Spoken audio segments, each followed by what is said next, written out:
All right, guys. So as you know, the NFL season is back. Okay, I'm excited. I'm very happy. And the easiest way for you guys to play fantasy is with Underdog Sports. Now, check this out. It's super simple. All you have to do is pick each week which players you think are going to go higher. And here are my picks for the week. Underdog is now matching up to $500 on your first deposit when using promo code Bradley. Again, that's up to $500 matching on your first deposit. Promo code Bradley, BRADLEY. Do it right now or miss out. Yeah. If you guys want to come, you want to play with me, Underdog Sports has got you guys 100%, super easy, best way to play. You can also go on the App Store. I know they got an app as well. Underdog Pick'em games are available in 32 states, including California, Texas, and Florida. All right, guys, so check this out. Sign up on UnderdogFantasy.com, code Bradley. They're going to match your bet of up to $100, and you get a special pick this weekend. Do it right now. Easiest place to do it. UnderdogFantasy.com, code Bradley. Do it. Or you're missing out and you're losing, and that would suck. It's a bad decision. So UnderdogFantasy.com, code Bradley. You get up to $100. They'll match you with what you're putting in there. I don't know why you'd miss out on it. Go do it right now. I love you guys. Let's get back into this podcast. Hey guys, what's up? Sara Saffari here. We're back at it with another Raw Talk episode. We have my smaller co-host Bradley Martyn on. Wait, I don't know if we're live yet. We're not. I'm just talking. No, it would be sick if. Did you get that? She's warming up. Oh, she got it. That's good. You could use that. Wait, is she even on camera? Yeah. Oh, we're good. Yeah. So can I finish my intro? Yeah, go ahead. Intro. Wait. Make sure you guys subscribe, all that good stuff. Go ahead. Oh, I'm gonna get there. Okay. I'm here with my small up and coming co-host Bradley Martyn. He's trying to make it big. I'm trying to make that happen. Along with a prestigious guest, Mike Majlak. Okay. We're gonna crush this episode. Stay tuned. We have a lot of hot, juicy topics. Yep. So stay tuned. Like, comment, subscribe before we even get into it, and let us know which one out of the three of us is the best looking. Okay. Wow, I don't know why. I don't know why. I think you win by default because the audience mostly men. Yeah. Like I don't know what you did that for. That was interesting. Anyways, we have a podcast, by the way. Bradley Martyn and I do have an amazing podcast, better than this podcast, called Mommy and Daddy Talk. I don't know about better, but different. Sure different. And Mike will be on that podcast as well. He'll be one of our first guests when we decide to have guests on. We're crushing kind of solo at the moment. Oh, it's just been you two? Yeah, and we got 150K views. Yeah. What again? 150K views. Oh, that's fucking Fourth solid. episode. 20,000 subscribers. Oh, a brand new channel? Yeah. Well, I want to start with this. First and foremost, what up, Raw Talk audience? I'm back sooner than usual. I usually, once maybe every 6 months. This was an important episode, though. Just like an emergency meeting. I don't even know what it's about. I'm going to talk about it. Okay, you asked. I'm always so honored and blessed to come on this show. The last episode crushed it. Yeah. I think people once again got a ton of value. I love sitting and talking to you. And you, Saffari, Sarah without an H, same first name as my girl. Yeah. I met her today because I wanted to come to her aid, bro. I've been seeing her getting smoked. Yeah. Getting smoked left and right, taking strays from every red that's my pill, son. That's my son. Christian, Muslim, under the sun. Even Hillary Clinton ass Twitter bitches out here with fucking suit jackets on, like this muscular ass bitch is disgusting. Like, shut the fuck up. Like, I saw that and I was like, yo, I need to sit down with this independent, young, hardworking, fit woman and really make her understand that what she's doing is a beautiful thing. Yo, do your thing, girl. Like, I'm proud of you. Damn, I mean that was that shit. so nice. Thank you, Mike. Anyways. Damn. So yeah, let's talk about it. Let's talk because here's the deal, right? I was in Miami. I was doing a stream with the infamous right now, SNEAKO right now. Top of the game, I'd say, in the streaming world, right? It's like SNEAKO, Neon, obviously Aiden's in there, but these guys are coming up now in this IRL streaming wave, which myself and Steve are going to start taking a part of. Probably shout out Fusi. Fusi, yes. G7, real talk. G7, like we're baby. missing in action. Like, get your ass back out here. But also, like, let's not leave the real goats of the shit out of it, bro. Like, Kai Sanat is really, like, on the top of all of it. Aiden's still crushing numbers, little bro Aiden. But, yeah, of course, I'm going to sit here and give flowers to SNEAKO and Neon. They're collaborating. They're doing good work together. They got great concepts. They got a great team behind them. And honestly, like not to interrupt you because I know you were going somewhere, but honestly, like you see this like humbling happen in real time. I've been talking about the Tate shit. He went to jail, got out, humbled man, started talking, was speaking from a place of love, empathy. I kind of understand where you're coming from. I'm not going to call this girl fat. I'm not going to call her a anymore. I'm just going to have conversations, right? Yeah. And you already kind of see SNEAKO, like, he rode that red pill wave to the top, talking that crazy shit, and now he's kind of calming down a little bit, doing comedy shit, coming into his own. So, bro, I will never have anything bad to say about the up and coming creators. I mean, that's who has the torch now. So I mean, I'm proud of all those guys. Yeah, hell yeah. And I agree 100%. There's nothing to take away from that. There's obviously like some things, you know, we talk about the Sarah thing. I thought was interesting because I talked to SNEAKO on the phone about this.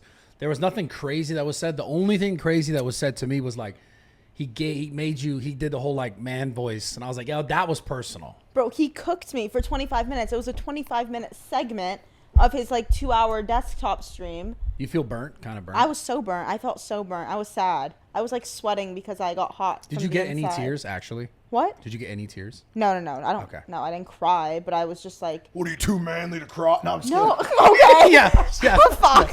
Just running the same joke back. It was disrespectful. That's how I'm here. No. I saw it.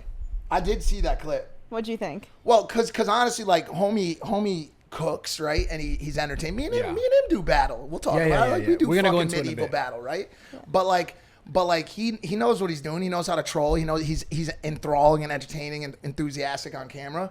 But I'm can we back up a step here, because I really want to understand like the environment and like the landscape of y'all's relationship, because y'all were doing content together, right? At one point, was there like an extracurricular activity there? Like, were y'all like we were because I didn't know. See how we all say the same thing based on clips, right? Yeah. Because I see, bro. I'm gonna be honest with you. I'm just gonna say this flat out. I don't watch streams. Yeah. I can't watch streams. I'm 38 years old. I'm watching about Israel. I'm watching like real stuff. The streams, I appreciate it. We're gonna talk about that too in a bit. And I know there's a lot of kids out there that watch that, but I can't watch it. I see the clips. I watch them, and I saw that clip about you, and I was like, damn, I thought they had like something going on. No, so let's hear it from you. Yeah, no, it wasn't like anything actually like behind the cameras of like a relationship. It wasn't like that.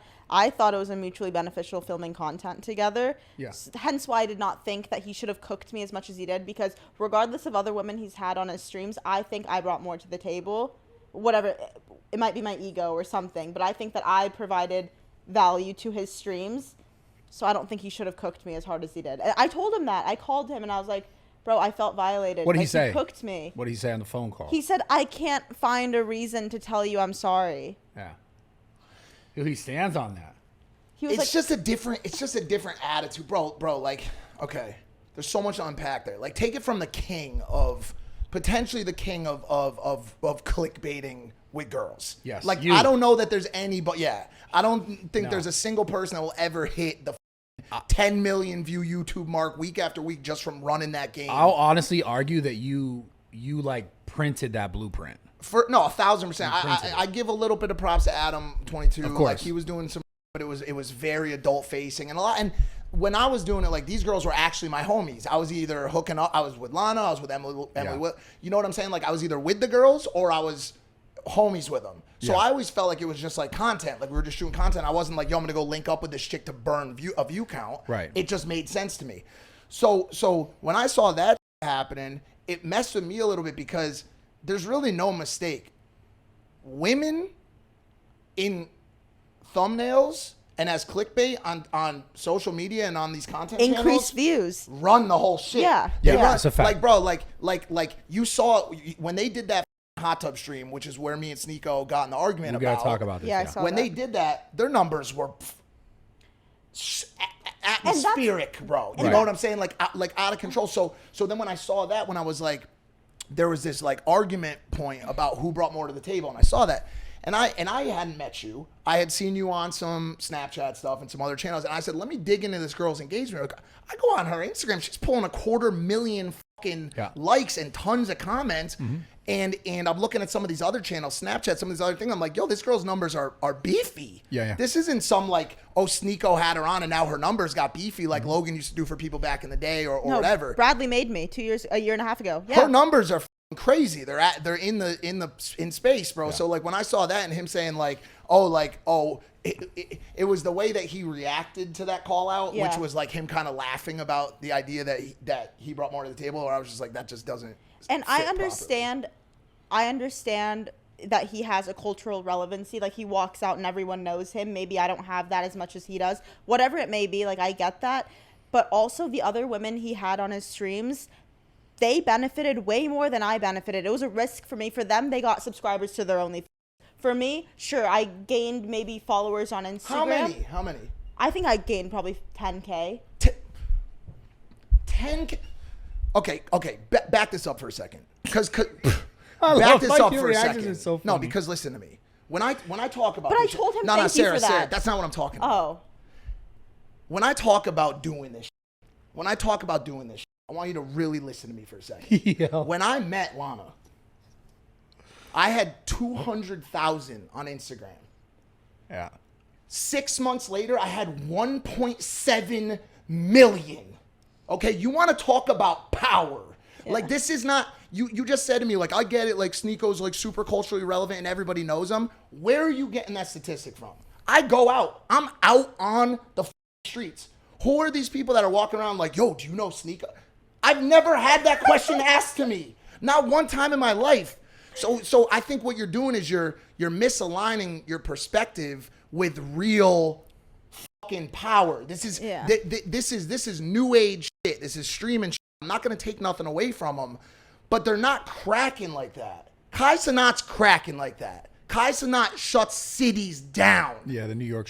Aiden Ross could probably shut a city down, right? But I don't. Yeah, I'm giving the flowers to SNEAKO as he's on the come up. I said the same shit about Zerka and Neon, all these people, right? Like, they're on the come up. But the idea that you're gonna put them in some sort of fucking colossal category with the major fucking macros to me seems a little strange. Like that's not hate. That's just saying you just told me you gained 10K. 10K is a drop in the bucket. I gave a girl 50K last week in one day, bro. You know what I'm saying? Like, that's not real. Yeah. That's not the clout that you think it is. You talking about your girl? Yeah. So don't bow down to fucking no idea that you're not cracking and shit like that, because that's not the case. That's not. Those aren't real numbers, bro. Yeah. No. I gained that following from Instagram, but I didn't like have it funneled to an OnlyFans or anything. It's like I think I took more of a hit than a benefit. In what sense? Because you're not able to monetize that audience in the way that other girls are monetizing it? No, it's not the money that's the issue. It's the fact that now my comment section, or even like being like, I just have to keep either talking about it with people, or my comments are filled with like, oh, SNEAKO, whether it's positive or negative, it's just SNEAKO has taken over my comment section. Or it's like, I just tweeted out, I said Bradley Martyn made me, like, as a joke, I tweeted that. And then they were like, oh, but SNEAKO true joke. They were like, but it's a true joke. I know. But then it's like, but SNEAKO conquered you. Yeah, but it's like, but it's also what's relevant right now in the moment with an audience that is like, you know, they're picking like that. It's very much like, even when I have the conversations, like I interviewed Neon, right? And we could talk about that too. I saw it. And it's like his like attention's like bang, bang, bang, because he's used to the live stream, like nonstop reacting to chat, doing something, ending the stream. So sitting down on a podcast is obviously a little different for the guy, because it's like you got to sit and try to answer these questions and like put more pause in between. But the point is, like, to Mike's point, the relevancy that you have is different, and the relevancy that they have is different. And it's like, I don't want to say it's a drop in the dime, like the bucket, as far as like just trying to continue to keep it going, because there's a ton of power there. But you in those comments, for example, it's only gonna be like that for like a week, maybe two. It's all gonna go. And by the way, I want to back up, because I already know homie's gonna watch on a stream and pick it up. That's not what I'm saying. I'm not saying that they're not cracking right now. They are. The engagement is real. Like 100%, those streamers, the engagement is crazy. And Neon and SNEAKO, once again, I'm giving them the flowers, but this game is not about cracking for a week. It's not about cracking for a month. It's about longevity. It's longevity, like what Drake said. Like, we'll see you still around a decade from now. Like, real talk. Like my numbers are now, right? But I've been doing this shit a long time. You're still relevant. I'm still relevant because of some people breach this like mainstream pour over where they start doing other shit. Yeah. You know what I'm saying? They pop out of social media and they start doing, like, I'm doing this isn't like a big deal, but I'm doing the lead up show for the fights this weekend in Manchester. I'm flying out to Manchester. They're paying me money to do the commentary pre-show shit. The Misfits one? Yeah, the Misfits. You start doing that, and you do, you write a book, you open restaurants, and you reach this almost more mainstream. Like, look at Logan in WWE. Look at what he's able to do with boxing. Look what he's able to do with Prime, and same thing with JJ and these real macro creators. You know what I'm saying? Who are building big. Like Brad.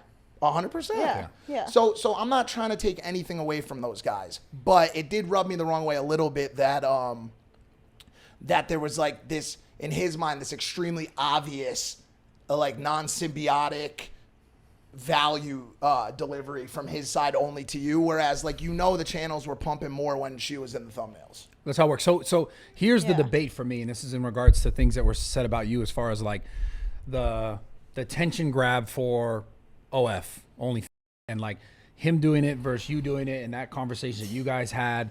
Because like we're saying, we could all agree there's no debate to this, that specifically our audience and a lot of like these creators' audiences, young men, as men in general. Yep. When you have women, like we've been saying, you're going to get so many more views than you get if it's just you and some bro talking about something, right?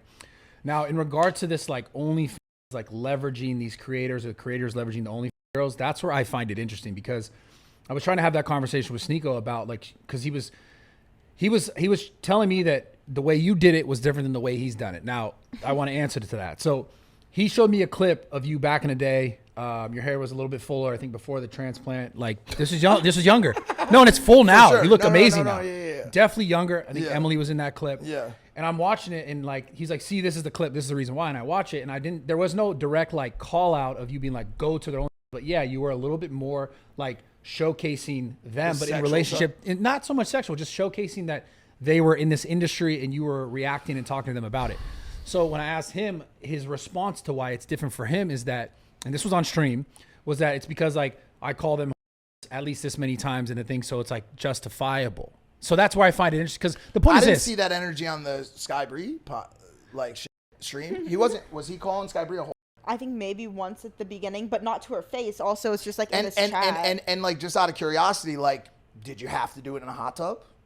Like if your goal is to do that, then like where are we drawing the line? You know what I'm saying? That's what I'm saying. So no, hold on a second. Go ahead. I certainly have like maneuvered out of a more explicit style of content with women.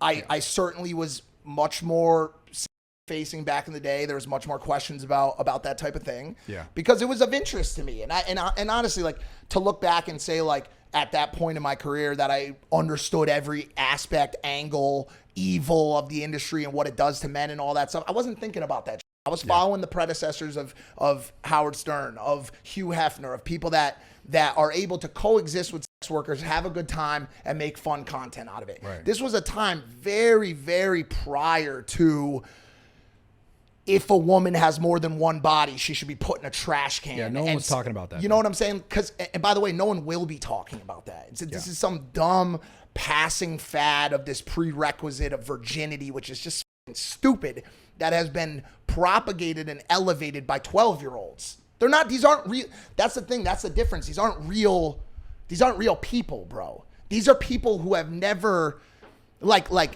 the people that are out there on Twitter saying like, or like haram. These are people who have a tip of a penis on their body that has never been inserted into a vagina.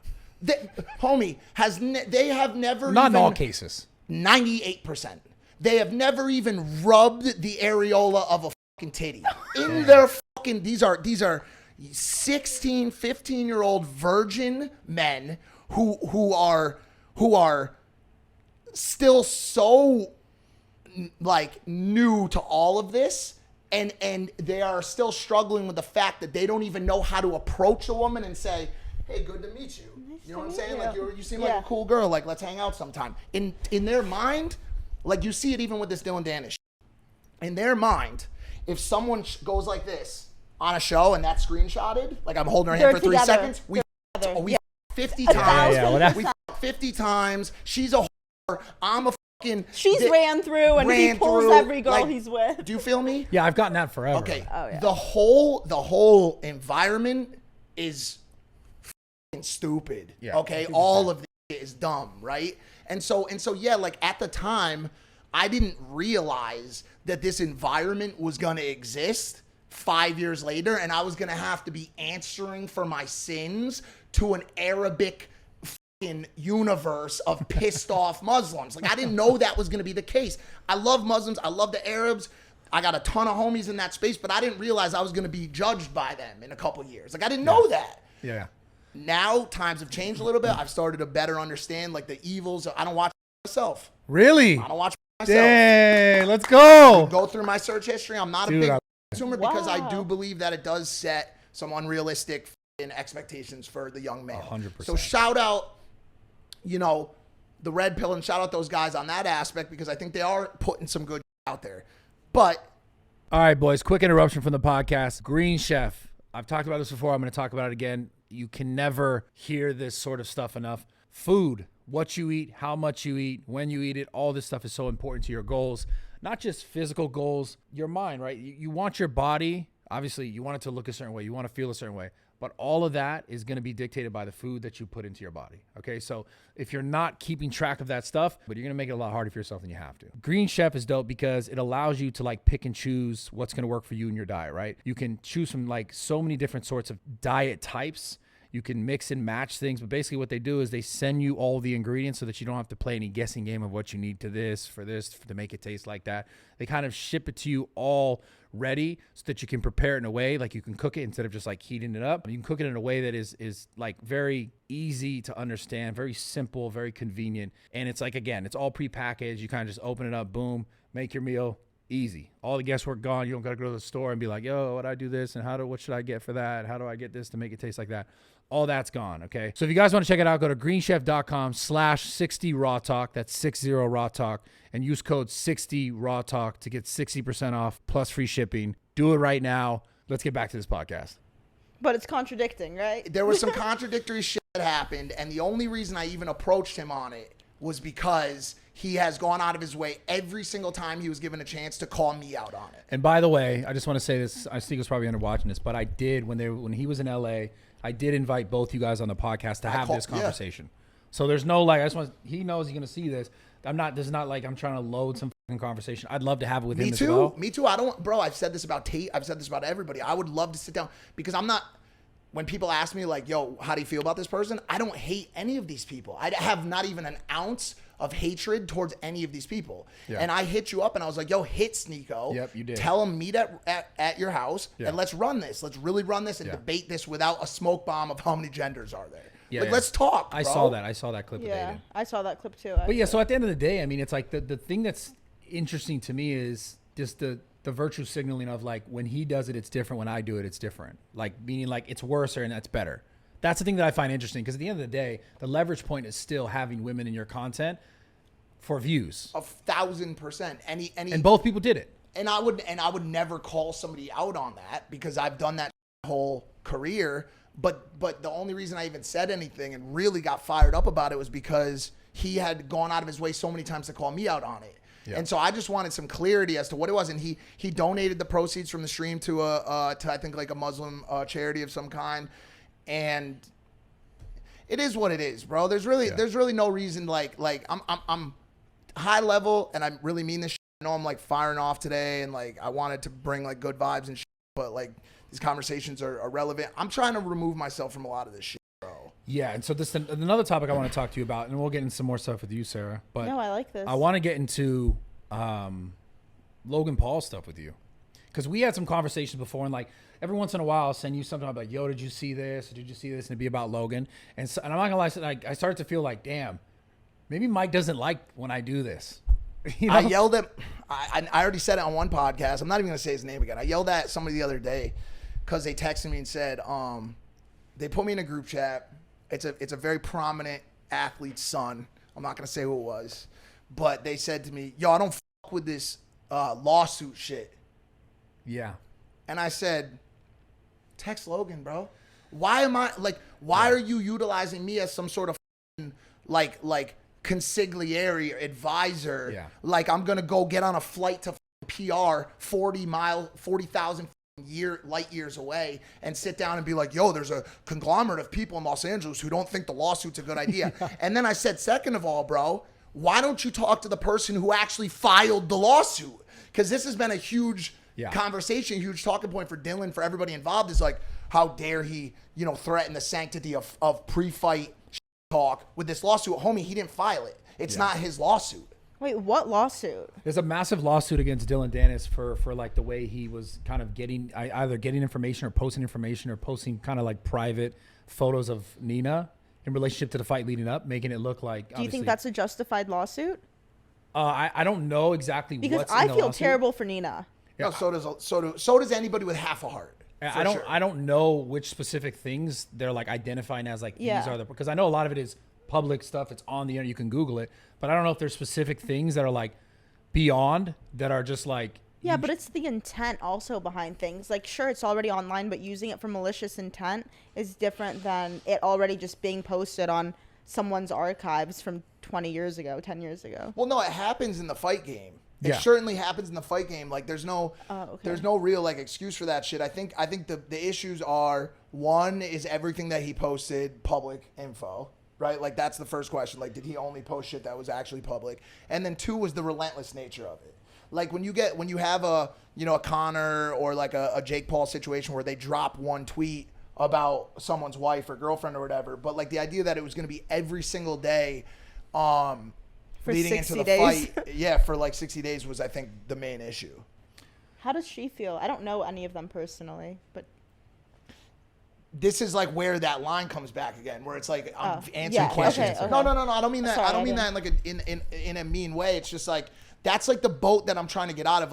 Like similarly to you, with like SNEAKO shit or Bradley shit or whatever. Like I've been a victim of the vehicles that I've used to collaborate my whole career. yeah. It's in the comments, like, yo, like, L, Lana, break, like, still, which is just, at this point, just insane. Ridiculous.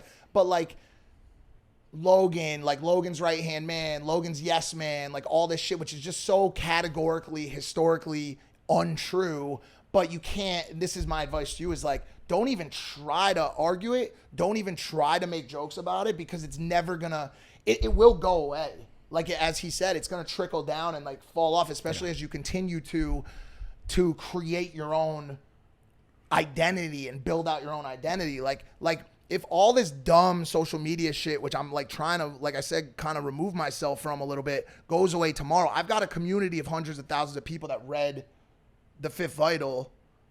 Answer it. I didn't see the tweet yet, bro. Yo, I'm on the pod. It's not live, but we're on the pod.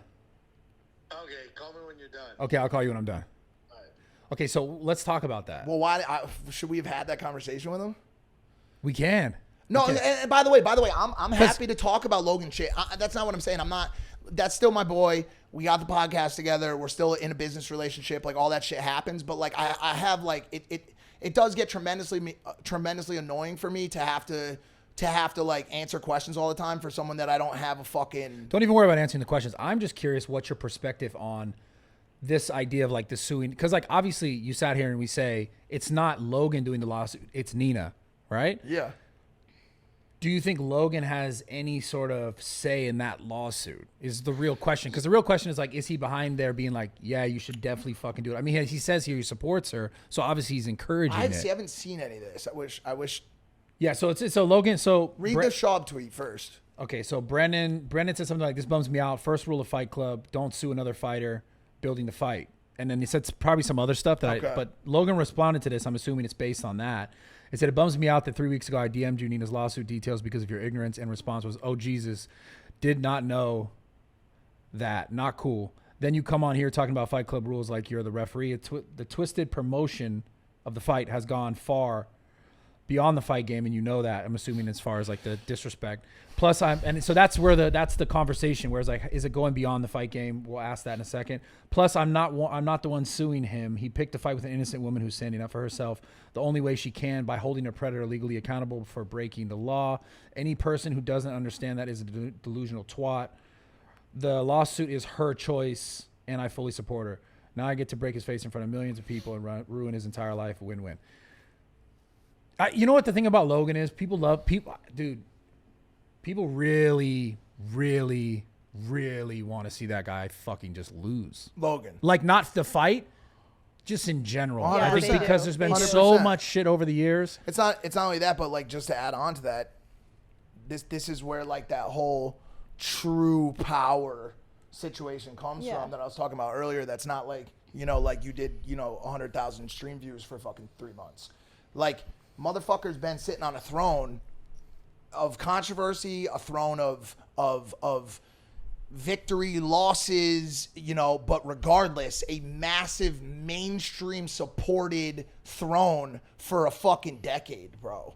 Tens and tens of millions of views, working with every celebrity, artist, athlete, ESPN, Sports Center, Off the Top Rope, Saudi, UK, KSI, Prime, $10 billion valuation. Like, this is real shit. Yeah. Real shit. Not like, yo, we had a fat transgender on our stream and we threw her into a ball pit. I think that shit's hilarious, but like, this is a different fucking animal. You're talking about the neon haters. It's hilarious. It's hilarious, bro. But what I'm saying is, God. people are starting to lose connection of like the true nature of this ball game and where the players are standing.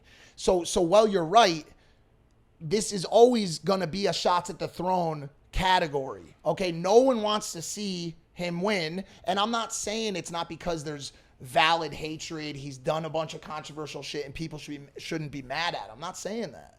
But at the end of the day, people want to tear people's buildings down. No one wants to see any of us. What'd you say? I've experienced it so many times. No one wants to see any of us win. Yeah. No one wants to see you win. No one wants to see me, except for our real diehard true fans, which represents a small percentage of all these people watching this. Yeah. Everybody else wants to see you fuck up. They want to see you fuck up. They want to see me fuck up. That's how this game is. That's the shit you got to elevate out of, and you got to keep pushing forward regardless. And that's how it is in all the people's watching this lives too. Yeah. They got a bunch of people that are preying on their downfall. Anybody watching this episode right now, go tell your friends you just got a new job and you're going to be making $125K You're going to get some fucking annual. shade. No, they might clap for you, bro, but they don't mean that shit. In their mind, they'll they're go back and be like, they didn't even deserve that job. No, 100%. Yeah. Humans are jealous animals, bro, who want to tear other people down. And so once again, I'm not saying that the kid's been perfect. I'm not saying that he hasn't done anything wrong. But since day one, since he started doing the shit that he's been doing, breaking the mold, people have been firing shots at that kingdom. Yeah, but he made something bigger than just like Logan Paul. Like even with the drinks, with people, everyone knows him too. That's the point. Regardless, good or bad, everyone knows him, his name, something about him. His household. That's the point. But what do you? So I want your perspective on the lawsuit. Do you think it should have happened in the sport? Because there is a conversation there for sure. And obviously, it's not his lawsuit, but let's keep it real. Like he could probably be like, "Hey, don't do that or do that." I know he has that power, because he's been in other situations where he has the power to kind of dictate how situations play out. Let's talk about... And I can call Brennan. Let's talk about the idea right now that in this world we're seeing complex situations. We don't have to specifically call them out. Okay. The internet wants me and you to give a very simple answer for this right now. Yeah. Digestible. Nah, he should have made sure that lawsuit didn't happen. He had no right. She had no right. Other people on the other side, Dylan had no right. She has the complexities. God, if you even knew the complexities of the situation that I can't even speak of, bro, this is not simply man upsets dude tells girl to file a lawsuit. That's not what happened here. Or dude didn't do enough to make her not do it. Bro, there is a relentless attack on a person's character, which is attached to a brand, which supplies revenue for a woman to survive. There is a fight going on that has to build, attention for. There is an enemy between Dylan and Logan that exists outside of the fight. There's an enemy between Dylan and Jake. There's an enemy between Dylan and JJ. There's Dylan trying to build clout for himself, so when he loses this fight and all of this goes away, he still has a couple people that give a fuck about what he's doing. The idea that this is some binary A-B black and white answer is just like everything else on the internet, fucking stupid, right? So here's where I'm at on it. It was relentless daily abuse of a non-opponent in the fight. If he had done it for a couple days, dropped the seed in Logan's head, I got some shit on your girl, and that had started to affect Logan's feelings about the fight, whatever. The issue that I think she had and they had was that when it became an everyday 24/7 assault on someone's character that, by the way, was completely defamatory, spun out of control, mislabeled. He was taking pictures of dudes that were like gardeners and giving it the overall appearance and propagating this rumor that she fucked 100,000 people. Yeah, that's when it turned into this soap opera is when it went off the rails. And I think Nina had to make a decision for herself, to protect her brand. And now here's the question. You're Logan, here's another factor, newly engaged to the girl of your dreams, okay? And you have to go into this massive, extremely public battle deciding to yourself, do I support her decision? Do I support a decision that supports my life? Do I support a decision that best supports me in the fight game? What do I do here to satisfy the 90,000 factors involved in this extremely complex scenario? So when you sit there and you ask me to provide you an answer for where I feel, how I feel, I come at it as a 38-year-old man who understands the complexities and natures of this world that the 20-year-olds and 12-year-olds that support this shit don't get. Yeah, I get it. I mean, it's far, far more complicated than that. I Do understand. you feel me? So is it yes or no? Sorry, No. I had to do it because they'd be pissed if I didn't do I it. respect I think that. it's also different from a girl's perspective, what she's being put through and her brand image. It's terrible. It's so bad. I remember me talking about it, seeing it on social media, talking about it with my girlfriends. Yeah. We always think, like, poor Nina. So I'll Like, she play. did not deserve that whatsoever. I got to play the 16-year-old. I got to play the devil's on the other side. I hope you do. So because like they're not here to say it, so they're gonna be like, "Who cares? You're married to Logan Paul. He's gonna be a billionaire. Deal with Who cares? it." She I'm not cares saying about this her is true. reputation. She cares about her reputation. I got to put it out there. Sorry, That's I thought about No, myself it's a not. little bit. I think that's why I got I know it's not as it. But that's the thing. That's see what you just said, which is so interesting. That's what every person literally watching the show will take like a perspective and just like, you know, if we talk about the younger generation, like they're not going to be able to make like really conscious, like, is this the best choice for that guy based on this? And like, they don't know. They just see what someone's saying on Twitter. This chick's this, just chick's that. And that's part of the whole problem, right? At the same time, like their level of understanding of the whole situation, how actually complex it is and how like, because to think that this girl is not somewhere, wherever the fuck she's at, I'm assuming in Puerto Rico, I don't know what she stays at with Logan. She probably was going fucking through it. She's probably devastated. She probably thinks about it 24/7. I'm telling you. That's what I'm saying. But like the people watching would have no real understanding of what that would be like. Because they're just a part of the throwing the shit or, oh my God, reacting, whatever. So it's so much more than just that. And the girl, it's not like you went to a church and found a girl. She's been in the industry forever. Of course she has pictures with men in the industry. Yeah. Like even me, if you look it up, I'm sure I have pictures with you, pictures with Larry Wheels, like all of these, and then you put the assumption behind it. They have a picture together. They've slept together. Like It's devious. It's so devious. malicious. Yeah, It's to me what It's terrible. I started to see, because I'm not gonna lie. At first I was like, this shit's funny. I'm not gonna lie. In the beginning I was like, this is funny. And then at some point I was like, oh, this is a lot. That's when he should Like, have it's a stopped. lot. When it Like- was funny to people, he should have stopped it. Well, and there would but probably then it no just so lawsuit. here's the other side of it. It just became the whole fight was like him versus Nina and then going to fight Logan Paul. That's what it started to feel like. Yeah. And then I was like, wait a sec, like where do we go from here? Like, is it? And that's why I think the other side responds in this way and they're like, fuck it, just fucking hammer it. Because now it seems like if this guy loses the fight or wins the fight, it seems like he's fucked 100%, almost like not forever, but for a very long time. Dylan. Like Dylan's won. No, like Dylan's fucked. And then also at the same time, though, this is the interesting thing. Logan wins, obviously, after dealing with all this, whatever. I don't know what's going on in personal life because I can't speak to any of that. But the fight is like, I'm going to watch this fight literally because of how much bullshit. I would have watched it anyways because I would watch Logan fight. But I think there's so many more people who are like so invested in it because that guy went a fucking miles and miles I ahead. hate to admit it, but I'm watching it because of how it came up to be and because I want to see Logan like destroyed. No, That's what for happens. sure. Oh no. So there is to say, Logan's making so much money. Yeah, I Yeah, hope but- nobody out there is but he would give it all. He would give it would give it all back He for would her. give it all He back. has money. Bro. Yeah. So that's the question. My question is, Do you think, knowing what he knows now at this moment, he would have not taken that fight? I don't think he would have taken the fight. I don't think he would have taken the fight. Holy fuck. I don't think he would. I don't think you, Bradley. Even for the bag. Bradley, if you were in that situation and you had a and you would not have taken the fight. And by the way, I can say with 100% certainty, without any doubt, when he looks and has to feel partially responsible for how this has played out, he would not fucking take the fight, bro. Damn. He has to, bro.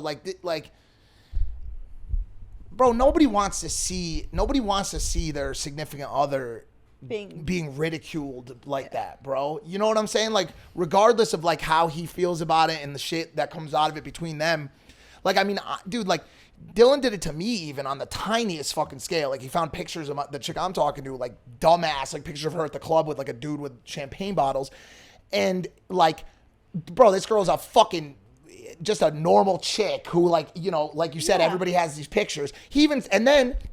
So he posts these, and everybody starts, I didn't give a fuck, but everybody starts retweeting the picture like, you know, Mike found another washed up, ran through, you know what I'm saying? It's the narrative they put behind a damn picture. Because they're 12. And so the issue is that wasn't enough for him. So Dylan started posting pictures that weren't even my girl as retweets with my picture of me and my girl, making believe that it was my girl, just a random couple. Yeah. And everybody was like, he got another one on him. So it's just like fake shit. It's just fake stuff that, so like where I was on it was a little bit different than Logan. First of all, I'm immune to that shit, bro. You ain't gonna come at me and tell me that the girl I'm talking to has bodies. Are you crazy? Yeah. Are you insane? I have one immunity in this life. Yeah, and that's you're the king of burying the bodies. Dude. You ain't gonna come at me and be like, "Oh, your girl got bodies, homie." I've dated girls that got graveyards, bro. Like, you're not gonna come and post a picture of a chick with a fucking a dude with a champagne bottle next to my girl, and I'm gonna have like a reaction to it. Yeah. So I'm laying in bed with her in fucking Newport, Rhode Island after a wedding. We're cracking up about it. But she's got people texting her. This is the thing. People texting her from Miami. Personally. Like, yo, what's the deal with this? Were you fucking whatever this dude's? And she's like, bro, this is the shit. Yeah. That you deal with. That's also the difference is that Logan is fucking probably like you, immune to the shit. He's not. Okay. He's not. That's the difference, because I'm a different beast, bro. I came on the scene, said, yo, I'm an imperfect man. I've made poor decisions. I still do. I enjoy, you know, very strange luxuries of this world and some fucked up stuff, and I've grown out of some stuff, and I still don't always make great decisions. By the way, I used to smoke crack, and I'm a felon, and you know, like I want you to look at me and be like, yo, I know a homie like this in my hometown. He's not a bad guy, but he's not, his head ain't perfect. You know what I'm saying? He's been there. Logan's not that. Yeah. Logan's not that. Logan is a global brand, and so when you start to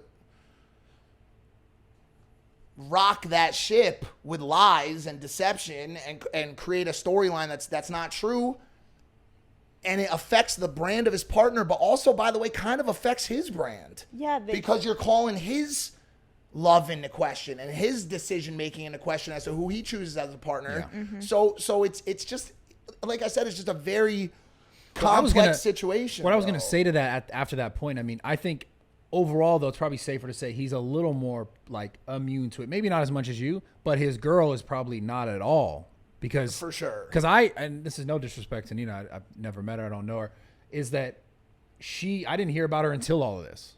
So it's like, for me, she's probably not really so in the space, and to be in it in this space in this way right now is like, it's just like, honestly, all things considered, the way the internet is right now, it just seems like if you're getting hung out to dry now, overall in all industries, on all social media platforms, people it feels like the most like divisive and like vicious than they ever been. And I don't want ever. And I came in today not with that vibe, and I feel like I'm promoting that type of activity because the topics we're talking about are super heated. I didn't want to come to RAWTALK today and be on this type of tip because I come and I like to talk about shit for the audience that makes people try to feel good about their lives and positive and that type of stuff.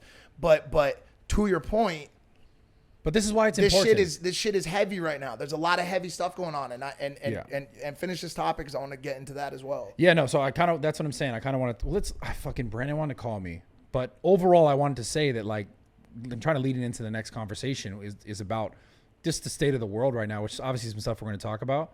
But overall, it seems like maybe it's the clip culture or like the clipping community or whatever it is, but the internet just seems like the most volatile, which I guess internet being also the world than it's like ever been. No, it's not. It's never been close. And the messed up thing about it is like, and this is where like I want to take some accountability. Like I got to come here and I got to talk nicer, bro, more positive. And I respect everyone. I respect all these people.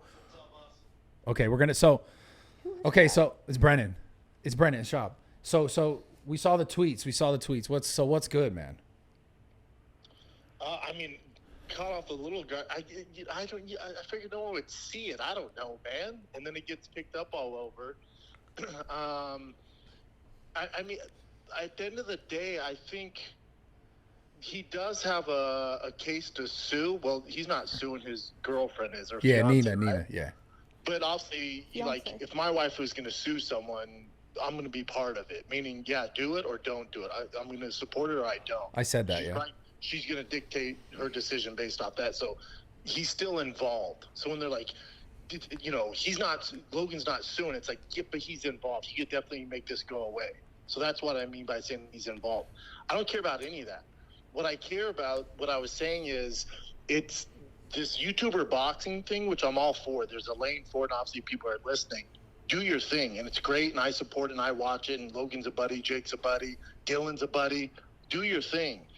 But in that same kind of lane, what we don't want to have happen is people and fighters, the young audience coming into fighting go, oh, if this guy crosses this line, we can sue them before the fight. That's okay. That sets the standard. I don't like that. I got it. Now, if Dylan does this after the fight, get his ass. But your reward is you get to punch this dude in the face. That's what's great about fighting. So let's say you and I were going to fight each other, and you start making fun of my wife and my kids. Like me and you? Yeah, like if you and I were going to fight. And you start I'm a 260, so that's going to be tough for you. You want 260, I'd probably turn the fight down. I don't want those problems. But if you started to come for my wife and kids. Then you're fighting me for sure. Yeah, that's my reward, dude. I get to punch you in the face. That's why we're doing this. We don't like each other. I'm going to punch you right in the freaking face. So you don't think a line was crossed with the duration of which he did all the? Because I don't know how much you. I do. I do think Dylan crossed the line. I think everyone does. Sue him after the fact. To sue before the fight that's what I don't like, is doing it up to the build-up of the fight. You know what I'm saying? Because it dampens the fight. Because if it's like signing Chris Brown to do a music video for you, and then you're pissed that he's dancing. Like, you signed Dylan Danis, the ultimate troll. He's trolling to the fullest capability. There is truth to that. You're mad that he went too far. Well, dude, it's Dylan Danis. Yeah, I mean, that was his thing forever. Anybody who knows Dylan, and I like Dylan, he's always done, like, he goes too far. That's his thing. So you jumped into that lane knowing this kid does this. And now you're upset because your wife is furious, your fiance is furious. Again, I don't like that any of it's happening. If you're going to sue, wait till after the fight. Whoop his ass and then do that. I don't like Jake and him going, we're to garner his wages and he only makes $60,000. Like, okay, so what's the agenda here? To ruin his life? Like, that's not cool. Shaw, you got Big Mike here. What's up? What's up, brother? How you doing, man? Good. So I think we were talking earlier about just how complex this scenario is, but I think I'm not saying this is right, but strategically, it was almost a decision of like, how can I? Oh, you want me to hold it? Yeah, just hold it. Like, how can I level potentially, maybe, how can I level the playing field a little bit, right? Not only that, but I think maybe in Nina's mind, she's saying to herself like, yo, the faster I get this lawsuit out, the faster he's gonna stop. So like, I think deep down, dude, the scenario is just so complex, and we've been talking about it for the past like 20 minutes now, that it's just really hard to put a one sentence answer on it, if that makes sense. I don't like any of it. I don't like any of it from either side. I think Logan should say, hey, we'll drop the lawsuit if you beat me. Put the stakes into the fight. Get us interested in the fight. Because when they both signed up for this fight, the goal is to get as many eyeballs, make as much money as possible to fight each other. Cool. Add more stake to the fight. I could call him. I could call him and ask him if he would be down. I'll have my fiance drop the lawsuit if he can knock me out. I'm in. The only thing I feel that's weird about that is it then appears to put the ball back in his court to make a decision on the lawsuit. That's not his lawsuit. You know what I'm saying? Like, I call him right now and I ask him, like, yo, would you drop? What do you care if you're Logan Paul and the number one goal? Well, because you got to remember, he's not dealing with a podcast co-host right now that's suing. He's dealing with his life partner, right? His fiance, his blood and flesh, his soul for the next, his lifetime. And so, like, to make a decision that based on a fight that's happening in 5 days that 1 million people watch, that, like, he's going to make as much money as he makes in fucking a week of selling Prime. Like, in his eyes, he's like, dude, I'm not going to do anything that could jeopardize the relationship with my fiance. I get it. Then we shouldn't have made Dylan Danis the opponent. Well, that's where we netted out. That's I think where we all netted out. Yeah, that's also That's my thing. You got the wrong dancing partner. Like, because for Dylan, with his background, very different than Logan, right? Dude, talk all the smack you want about Dylan. Legit jiu-jitsu practitioner. Absolutely. I have my black belt. Absolutely. Dylan's a different level black belt. This dude, four-time world champion, Marcelo Garcia, doesn't get more decorated. So his background's a little different. Logan, and I know they tried during the sit-down, the one-on-one, tried poking at his jiu-jitsu. That doesn't work. That's not a good narrative. So for Dylan, if you're sitting down and he's like, all right, I got to sell this thing. Everybody's talking about KSI, Tommy Fury. What can I go after? Not WWE. That's not going to work. I can't go after his Prime. He's crushing it. It's worth $1 jigillion. Yeah. All right. He has this new fiance that's very famous. She's a public figure. And I don't think he's hacking into her phone or anything like that. I know there's those rumors out there. So for Dylan, he's like, I'm going to go this angle. The only issue is it's like, yeah, he went too far. Like, she's an innocent bystander. Yeah. But also for her, for Nina, for her, it's like being married to Mike Tyson. You're mad that you find out he used to fight.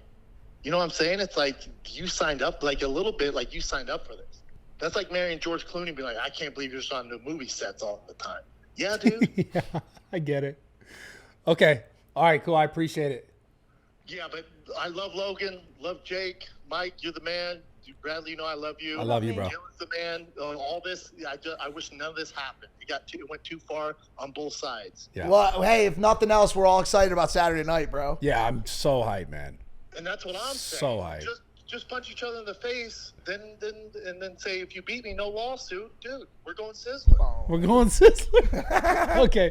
Thank you, bro. All right, fellas. All right, bro. Peace, bro. Don't worry, you're the man too. Thank you. Yeah. You're the fucking Wow. man. Okay, you're the hopping man. on the SNEAKO bandwagon. No, I'm calling me a kidding. tranny? Bro, I had to fucking lighten the mood. Holy shit. Okay. I'm sorry we had to do that, Mike, because No, that was good. That was good. Yeah. Because that's another thing I don't want anybody to ever think that because at the end of the day, Logan's my friend, but like the idea that we can't talk about him in the ecosystem that is creator and boxing and the world is stupid too. Yeah. I want to be able to comment on it. I got to make sure that they know too, because they like to take my shit sideways. It's like, I'm also helping promoting the fucking thing too, you motherfuckers. 100%. Because everybody's watching this shit, and I'm on the pre-show, which is crazy because I'm gonna be standing there like. Because I want to see this that's shit. crazy. Yeah. I want to see this shit. Wait, can we watch it together? Yeah. Why don't y'all just come, bro? Let's get past that topic now and go into just a little bit more kind of conversation I want to have with you about just the fucking world right now, right?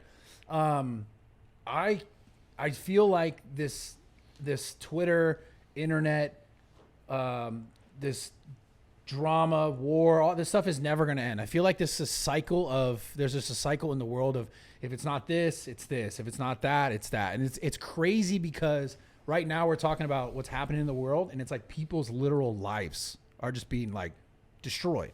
People are literally dying. Mm-hmm. And I just feel like, obviously I'm in a different position because I can't speak directly on these things because I don't live in a world where I'm able to identify as this, as that, right? I'm way over here on the outside and I'm looking at it and I just can't help but feel like, do we ever, because I tweeted this, do we ever find a piece or a place in history where like people are just like peaceful? I feel like it's a constant turmoil. It's a constant like gathering of either power or this viewpoint versus that viewpoint. I feel like we're corruption. I think there's corruption. It's like there's so much shit that's tied up into this, and it's like, yo, this side's doing that side's saying this, and it's just this constant like conflict. And I just feel like if it's not this, it's something else. If it's not something else, it's something else. And we're just in this cycle of like, what's the use of it? Is it? I think we talk about this lightly every time I come on the show. Yeah. And just to nail it home once again, it really just comes down to lack of empathy. For lack of ability to understand the suffering of another human. And that idea can be applied across the board for every single thing you just talked about. Yeah. For left versus right politics in America, for social media, Dylan Danis versus Nina, for Israel versus Palestine. Yeah. The idea that people are unable to remove themselves from their emotions, from their anger, from their jealousy, from their hatred for a second and say, what is that other person feeling? Yeah. What are my words and my actions doing to that other person's life? And how would I feel if that was happening to me? And not only making that observation, but then adjusting your actions to mirror what it would be like to be that person. The golden rule: treat others how you would want to be treated. Yeah. That rule is so overlooked in today's society. And we've talked about the first two, but this situation that's going on in Gaza right now is horrendous.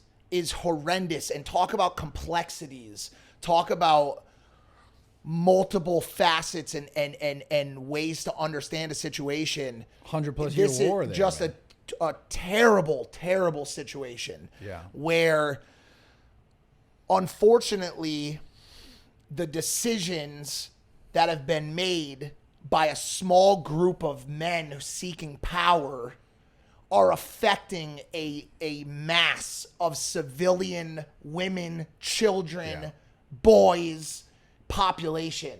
Yeah. And that is what war is. War is a mass suffering of people who have no power to gain at the hands of a select few trying to gain power. And it is the most destructive force that we have in this world. Disgusting fucking thing. And the past week, I have just been in Tel Aviv. I was there 2 months ago. Yeah, I remember. Wonderful fucking people. Wonderful population of people. Strong Israeli people. I also met with Palestinian people. I met with Arabs. I met with Jews. I met with people of all walks of life, all incredible, all with their own story, all with their own powers, their own struggles, just like everyone here. And to watch this happening right now in the streets where I just was, where Tav was 1 week ago. One of my best friends in the world was there 1 week ago. His cousins were taken hostage at that rave. They're still in Gaza, in Palestine-controlled Gaza. His cousins, blood, flesh, real fucking connection. Yeah. And to watch this happen over the past week has been disgusting. The question is like that I have when I look at it. You think about all the other stuff, and I don't know how deep into conspiracy type theory stuff you go into, but like you see the money from the U.S. given to Iran, and then that like is that what was backing these like groups and that thing's weird too because there's corruption is real, 100%. Conspiracy is real. The CIA and their coups and their manipulation is real.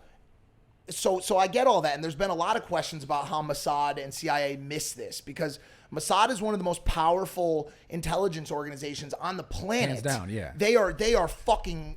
Yeah, they see the future. Israel is different. No, different. Yeah, so the idea that this was just missed completely is mind blowing to me, especially on the anniversary of a Yom Kippur war where they've seen this happen in the past. So yes, I understand all of those factors and I get all that. But then also there's a lot of disinformation. There's a lot of misinformation.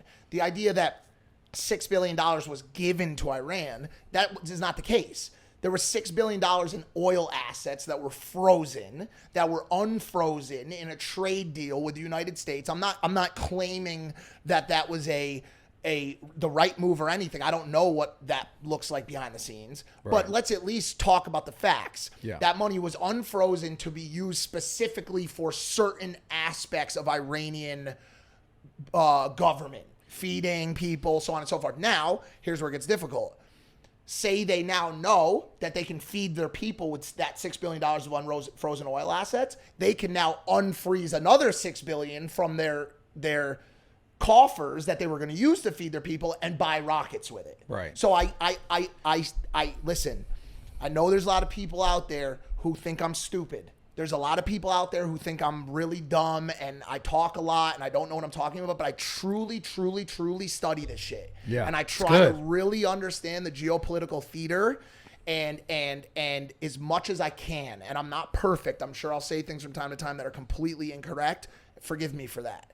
But there's so much at play here and there's so much anger and hatred on both sides. And at the end of the day, I just don't understand what a solution looks like. I know. That's the difficult part. That's the craziest thing. And it's fucked, man, because when you really think about it, like everything you said earlier, like the people's lives who are being destroyed are not the people who have the most to gain in these situations. Like all war in general, like it's not all innocent people. Yeah, it's innocent people who are being basically essentially slaughtered. It's crazy. I just don't know of a real passage in the Bible, the Quran, the Torah, or any book that is saying, yo, go extrajudiciously murder children. No, none. There cannot be. There's not a fucking single verse that applauds or encourages that type of behavior. So to fall back on it as a religious approach to me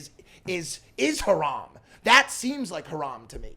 Yeah. To claim that any God would want you to go kill and murder and sexually abuse people. That seems to me like the craziest thing I've ever fucking heard. So I'm fucking heated up today. Yeah. And I apologize, but I have a connection to people who have been taken hostage, at least lightly, and it's mind blowing to me to watch this fucking happen. It's fucking terrible, man. But let's switch a little bit. It's still in a relationship, but not like, as where do you deep go here. now? Like no. So the other component, which is obviously not as close to what's happening there. It's a little bit on the external, but it's the reactions that you get from like just people who have nothing to do with it, nothing really good to say about it on the internet, quote unquote, picking sides, and like this whole like defense of this versus that. It's just like adding this extra layer of like me. I can't go on there and be like, yo, this or yo, that. It's like, I don't know enough. I'm not in it. I'm not a part of that culture. I can't speak on these people's like actual, real, deep kind of like connections to the land, to the religion, to all this, where they feel the need to even get to that level. Like I can't speak on it. And I see other creators or other people will say things about what people are saying and people are fucking arguing. And it's like, Kylie posted something and it's just like, I just like, if you can't add anything good to that. And I think overall the conversation we just had, I think is like probably about as far as good as you can get, unless we had like a professional from someone from both of those sides. Which like, I would love. And that'd be so cool. Yeah. That would be so cool. Amazing to sit down with someone from the Israeli side, and those people do. I have access on the Israeli side, at least. I don't have a ton of connections on because that's the one thing I want anybody watching this segment to take out is like, please educate me. Please educate me as much as possible. Please message me on Instagram, message me however you can, and let me know where I was wrong, because I hope that you see, going back to the beginning of this conversation, that all of this is coming from a place of empathy that I learned through struggle and heartbreak in life. And I want all of these people, mothers, children, brothers, sisters, to live in peace. I hate the idea that hate exists in this world. It seems so rudimentary and so juvenile to me that humans hate each other. We're all we got. We're all we got, bro. This is all we have is each other, bro, to fix all of these problems. And instead of fixing them together, we're killing each other. That's so stupid. And as a hyper advanced, intelligent, intellectual society that's talking about AI and technology and Twitter and all of these things, the idea that we still can't get along with each other is crazy to me, bro. Yeah. And there's nothing sadder than that, bro. It's just so sad to me that there still are people dying every day because we can't look across a border and say, that's my brother, regardless of their belief set. And I want to kill that person. That's so sad to me, bro. Yeah. That's so sad to me and so frustrating and just upsetting to me. Even sitting here in America from the sanctity of this perceived safehood. Yeah. I mean, it's I'd love to sit and have conversations with people who are like really in it, you know, to try to understand. Cause I can't, it's something I just wanted to try to discuss with you. Cause at the end of the day, like I agree with you on a sentiment of in war in general, no one really wins. Like it's all just a perceived win, but it's like, I don't think people on both sides like genuinely enjoy having to kill and murder other people. I don't think it's like a good thing for anyone in the long run, and the effects of it. It's just you're breaking homes, you're breaking families. It's fucking terrible. And you're creating future waves and future generations of angry of the same hatred, people, same cycle. you know, that have, and that's what we're dealing with, you know. And it's like you look at these people who are claimed to be strong leaders, and they say, oh, he was a strong leader because of how incredible his military tactics was and how much land he was able to grab. Now, fuck that. To me, a strong leader is the one that's able to de-escalate and to create peaceful resolution so that we as a species can continue to advance and evolve. I don't look at fucking, you know, people who fucking went and stole land and murdered as powerful people. I look at them as cowards. Yeah. The crazy thing is, I mean, everything's come down to this just taking of something because of power, because of, like, for example, the Americas, it's like it came with the guns and the power and the diseases and everything like we talked earlier. And before that, I mean, they lived in a little bit probably more symbiotic like relationships with themselves, the land and everything, and the way it worked, and, you know, different communities or, you know, different sort of like tribes or whatever you want to call it. But it seems like it always seems to be like people with the more power, the more, I don't know, desire for power is like it's just continually taking. Like, the question is, does that ever stop? Like, that's just kind of human nature. I mean, it's also just tough to like talk about it from the. I'm not in relation to this topic. I'm just talking about in general. It's like humans are, Human it's nature. like baked into human nature of like getting more, taking more, like succeeding more, having more, like whatever at any cost. Like in all industries, in all facets of life, in everything. It's like a power struggle. I mean, it's the same reason why we have conversations about men and women are this and men are that. It's like, it's all this like measuring of who is better or who should be here, who should be there. And that's the thing that I find so interesting, because like, I'm genuinely curious, can humans really be peaceful? Or is it just baked into us and our DNA that that's not a possibility? Like in animals, like it's, you know, survival of the fittest. That's what it's all about. And I think it comes down to that. But it's interesting because we've advanced so far that you think that because of all the money and all the accessibility and all the technology and all this stuff, it's like, how are we not able to find some sort of balance? Balance. Yeah. That's what I'm so confused with. And do we ever get there? Do we have to be on fucking Mars to get there? I just think that at the end of the day that it comes down to people and their unique individual pursuits of life. Like I think to myself, like just as I was digesting what you were just saying, like, would I ever, given the opportunity, want dramatically more? I'm currently trying to downsize in my life. I want less. Yeah. I want less land. I want less responsibility. I want more connection to this earth. I want more connection to my brothers and sisters. I want more conversation, more exploration, more evolution, more high-level thinking. And I get mad at myself and ashamed of myself having taken brand deal, shit content, unevolved content, lack of direction. To me, I look back at myself and I say, why have I been doing this, bro? There's so much more out there for us to explore, right? And so I think, like, if someone said to me, like, yo, bro, like, what if tomorrow you can go and take your neighbor's land? And it would be completely legal. You can go have it. I don't want it. I have enough responsibility and enough things to worry about. You know what I'm saying? So like, I think at the end of the day, there's like conquerors, and then there's like explorers, there's philosophers, there's just so many. A lot of it comes down to, I do a lot of study on philosophy and a lot of study on personality types and Carl Jung, and there's just different types of people. Yeah. And at the end of the day, it really comes down to like what we as individuals want for ourselves. And the unfortunate fact of the matter is you don't want the same things as me. And you guys are probably great at empathizing with what I want and us working together, but that's not how everybody is. Yeah. Well, then it also comes down to like timelines in people's lives, like where you learn. Because, you know, earlier you've been talking about how you saw yourself in relationship to content, just on a smaller scale, not this grandiose scale like war and death.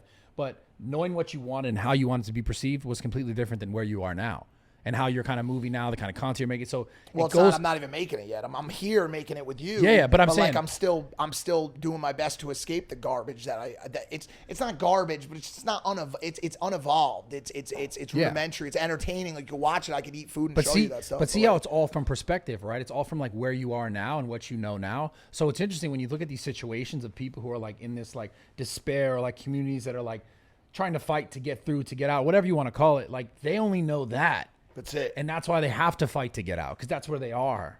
So it's like it's like people who have this, and then they're like, oh, when I was here and I was fighting to get out, like I did some things that I didn't necessarily need to get out, but I did, and like I wouldn't do those things again. But it's like now you're already out. You know what that's called? Perspective. Yeah. And so that's what I'm saying. Potentially, other than empathy, and it's almost, they work together in tandem.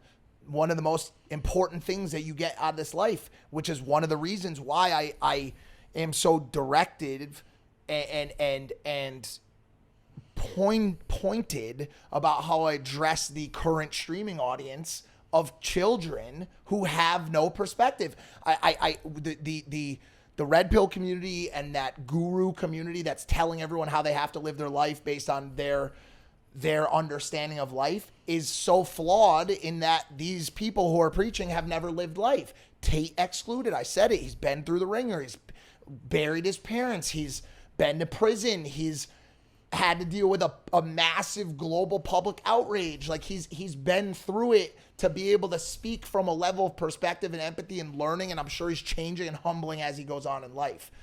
But other than that, you've got a group of creators who are just regurgitating other people's way to live, who have never really touched the stove and don't know what it feels like to have the stove singe into your flesh and what that feels like. They're just regurgitating a message to their audience who's 14 years old. And now that 14-year-old audience is also not going to touch the stove. Yeah. So everything I have right now, the reason I'm able to sit here and talk to you guys from this perspective is because I made those mistakes personally. Yeah. I learned those lessons through blood, literally on the streets. Have the scars to prove it all over my body. Lost organs, gone. Metal rods everywhere, up and down my fucking body. Fractured skulls. Everything that I have is a result of what I went through and learned the hard way. Now you're going to have a fucking generation of pussies who grew up on regurgitated nonsense from some red pill community who's 20 years old and has never done shit in their own lives.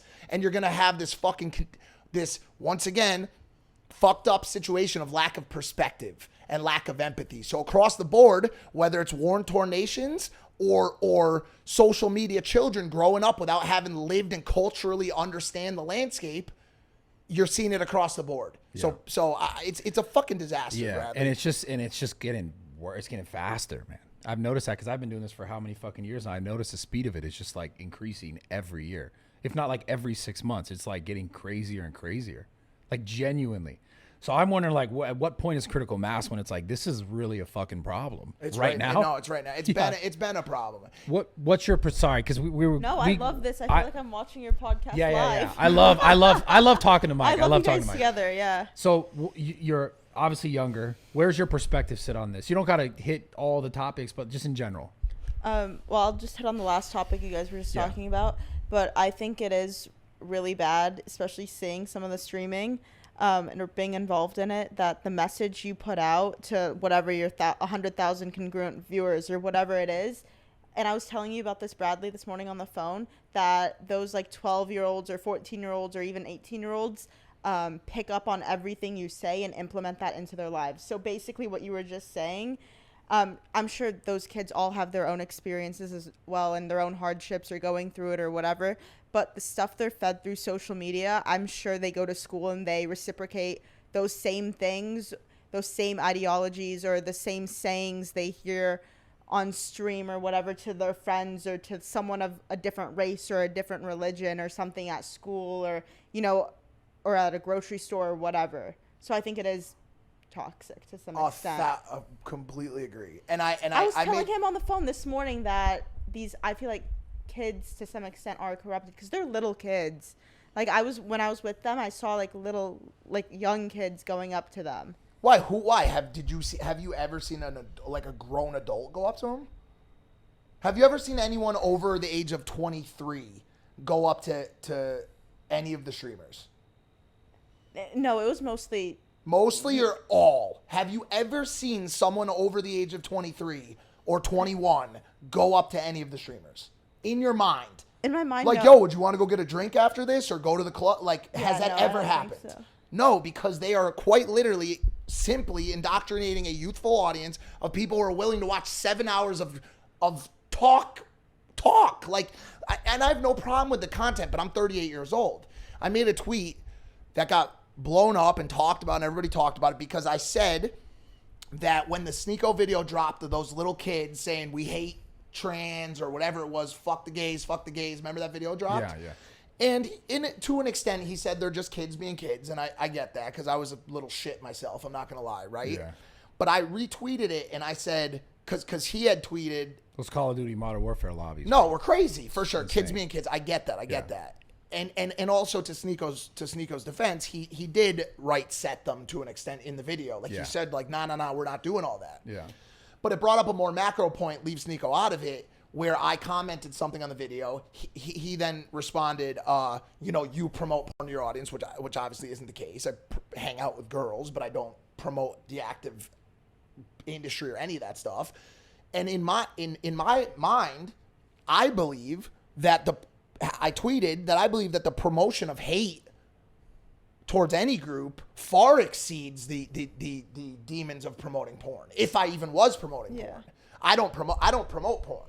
But if I was, that the idea that you are encouraging kids to hate, like we just talked about, to hate other humans based on their sexual preferences, their sexual identity, gender, whatever you want to call it, whether you agree with that stuff or not, but to hate other people is far more dangerous than the trickle-down effects of porn on relationships, marriages, and so on and so forth in the future. Yeah, streamers aside, anyone with influence on anyone else, I just don't think should be promoting that kind of hate, like any type of hate.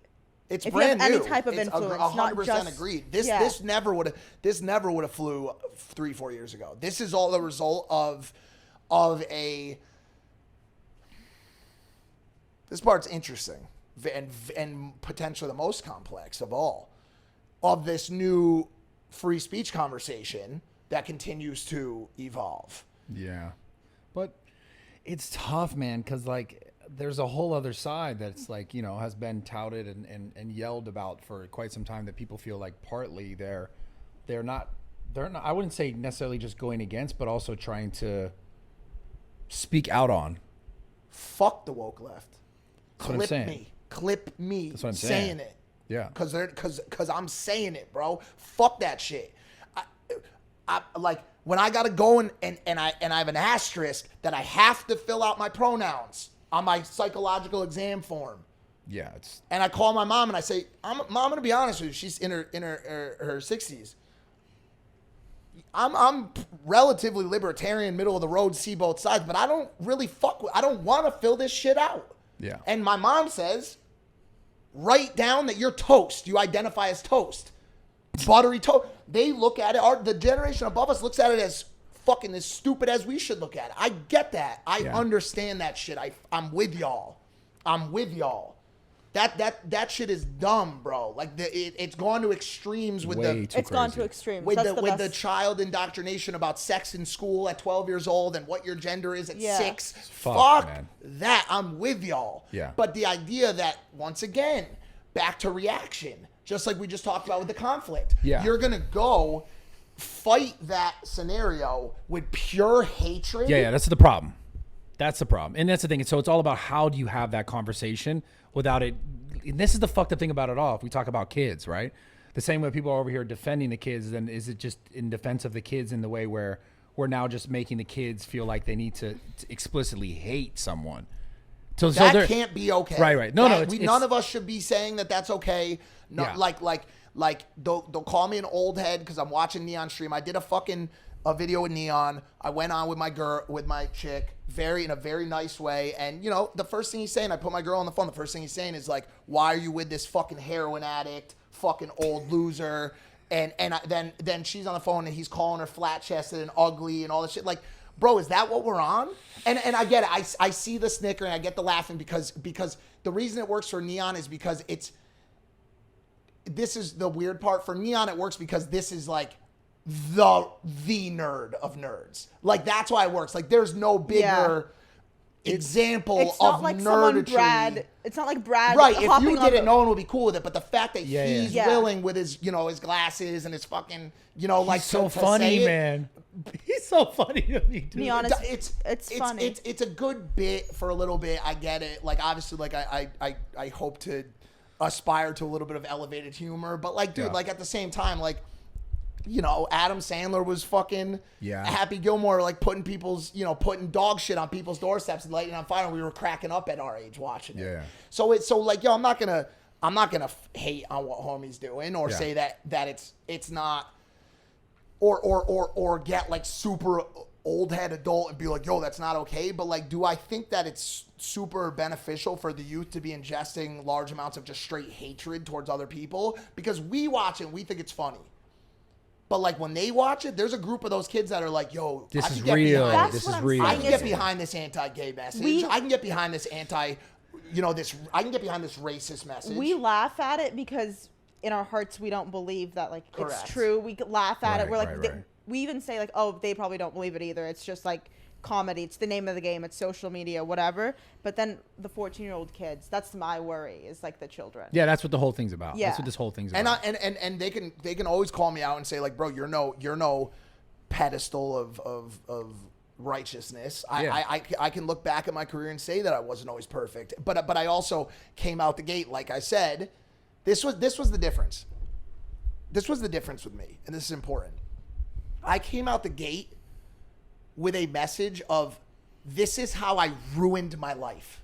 All right, guys, quick interruption for the podcast. Check this out. ShipStation. Okay. ShipStation is basically a service to connect your guys' backend for any sort of like e-commerce, web business, selling stuff. Basically what you're doing is it's connecting your platform like a Shopify, and it's helping you send like the mailing, packing, ship everything. So it makes it super seamless for you to get your products to your customers. It's really easy. They got great customer service. I have personally used ShipStation for years when starting up Raw Gear, as you guys know it. At the time it was being Fit Gear, but Raw Gear specifically. So for apparel businesses, makeup, there's anything basically that you're shipping. They make it super easy, printing, packing, everything with the label, like super connective to your website. Give it a shot. It's one of the easiest platforms to use in relationship to wherever else you're selling your products. Again, it's for businesses of all sizes, whether you're like just starting out or you have a bigger business, you want to scale it. They make everything really easy. I couldn't recommend it enough. Very, very effective. So give it a shot. ShipStation.com/RAWTALK. Again, that's another free 60-day trial. Let's get back into this podcast. This is how I absolutely ruined my life. And by the way, sex addiction can do that to you too. And these things can do that to you. And this industry is disgusting and all this stuff. It wasn't like I came out and said, yo, I'm going to go, I'm smoking crack is dope, or made jokes about smoking crack but didn't talk about the dangers of it. I said, yo, I almost died. I almost lost my life. Yeah. And I crawled back from it. So the thing that SNEAKO did, which I saw him in that video, was when he starts to see it become an issue, y'all got to right size that shit. You got to put a fucking damper on that shit and be like, bro, I want y'all all to know this is jokes. Call of Duty, Modern Warfare lobbies. Okay. Back when I was, how old? 20 and past, right? 16, 17, younger. I experienced the same sort of people said the most hateful things to each other. Yep. I didn't wake up and 10 years later fucking perform hate crimes. Let me ask you a question. Who was telling you that was okay? No one. No one. You were doing it because other people were doing it and you were kind of picking up a little here, a little there. We now live in a generation where there's a dude on a pedestal, on a screen for 7 hours at a time, programming into these kids' heads. Not just a person on Xbox Live. Not just a person who you're about to play fucking Rust with, okay? Rust was such a good game. Such a good map, man. Fire. Yeah. A person who has built a career, who has a Lambo, who flies on a G5 because of the hate that they're pursuing. So if you think that they're not going to, in their youthful, juvenile mind, say, oh, if I promote this same type of hatred, I can get what he has, is, to me, is crazy. And this isn't, Neon and SNEAKO and even Tate are not to blame for this. This is a wave that started long before them. And I don't want to say it. There's two people to blame, actually. And it's the fucking left, because they went too far, and they told everybody too much shit that they had to do, and they pushed people around for too long. Yeah. And the creation that came out of that was Donald Trump. And they created Donald Trump, and I'm not pointing fingers, blaming, none of that shit. Fuck all that. Would you guys agree with this? Donald Trump was the antithesis of the woke left. He was the sworn enemy of the woke left. 100%. Yes or no? That's a fact. Correct. Okay, just fact. Not me saying Trump bad, left, none of that. He became uber popular, became the figurehead for the right and for progress against the left, and it created the wave that we are now seeing. That's not me pointing a finger. That's not me saying bad man. I'm not doing that. But what I'm saying was, he kind of is the person that started the revolution against the left, which now has trickled down into what we're seeing now. Yeah. And that's just a history lesson. That's not me blaming anyone once again. But it's not their fault. They're just, similarly to what we just talked about, they're just picking up on other people's shit. It's just the interesting thing about the human nature of just the perspective thing that we're talking about, which is like someone knows so much to this degree with their life and what they can teach and give with what the knowledge that they've gone through. Like, you could stand from a perspective from all the things you've been through to say, this is bad, this is bad, this is bad. And there's other people who sit and they'll be like, this is bad, nah, fuck that shit. Even though maybe 5 years from now, they're like, maybe I shouldn't have said that. Maybe I shouldn't have done that. But they're still at this point now because people are gathering so much more notoriety so much quicker because of social media, because of the accessibility, that they're able to get on a platform, 19 years old, 20 years old, whatever, and say, fuck this shit. In 5 years, they may be like, yeah, maybe I didn't agree with that, but maybe that wasn't the right thing to say necessarily. They're all going to have that It's an interesting sure. thing because, like, we talk about Donald Trump. I love Donald Trump. But the point is, like, it's interesting how he did probably spawn everything else that came below that, as far as like everything on that side and feeling like maybe justified in saying this or that or whatever, but without the perspective that person might have. 1,000%. And also, like, I'm my views on like each individual player in the political hemisphere changes all the time too. Like, dude, we had some better stuff with Trump for sure. We might have had some worse stuff. Some people will say they would have felt much more secure with Trump in office right now with the conflict going on in the Middle East. Some people would say he's a little bit of a hothead and we don't want him at the button when Iran's got their hand on theirs or whatever. Everybody has a different viewpoint. And honestly, like, he wasn't the only one either. I mean, you look at people like Crowder. You look at people like these people are very, the rhetoric is intense, bro. And very active too. You know what I'm saying? And so, like, here's like the final note on it. If we could look at every person, I bet you the Raw Talk audience is very smart. A lot of them are, because they see through the nuance. When I come on this show, they see that I'm trying to present every viewpoint. I could see it in the comments too. Yeah. They're fucking. You have a very smart audience, so they'll understand this. But one of the other issues we face from a content perspective right now these days is the assumption by content creators that every person who ingests their content is as intelligently receiving of that content as they are delivering it. Yeah, it's just not true. It's simply not true. And that doesn't stop at the fact that it's only 14 to 16-year-olds watching Aiden and SNEAKO and all these people. That exists for us too. I know. I weave, and Crowder also, and Shapiro and everybody that talks about this stuff.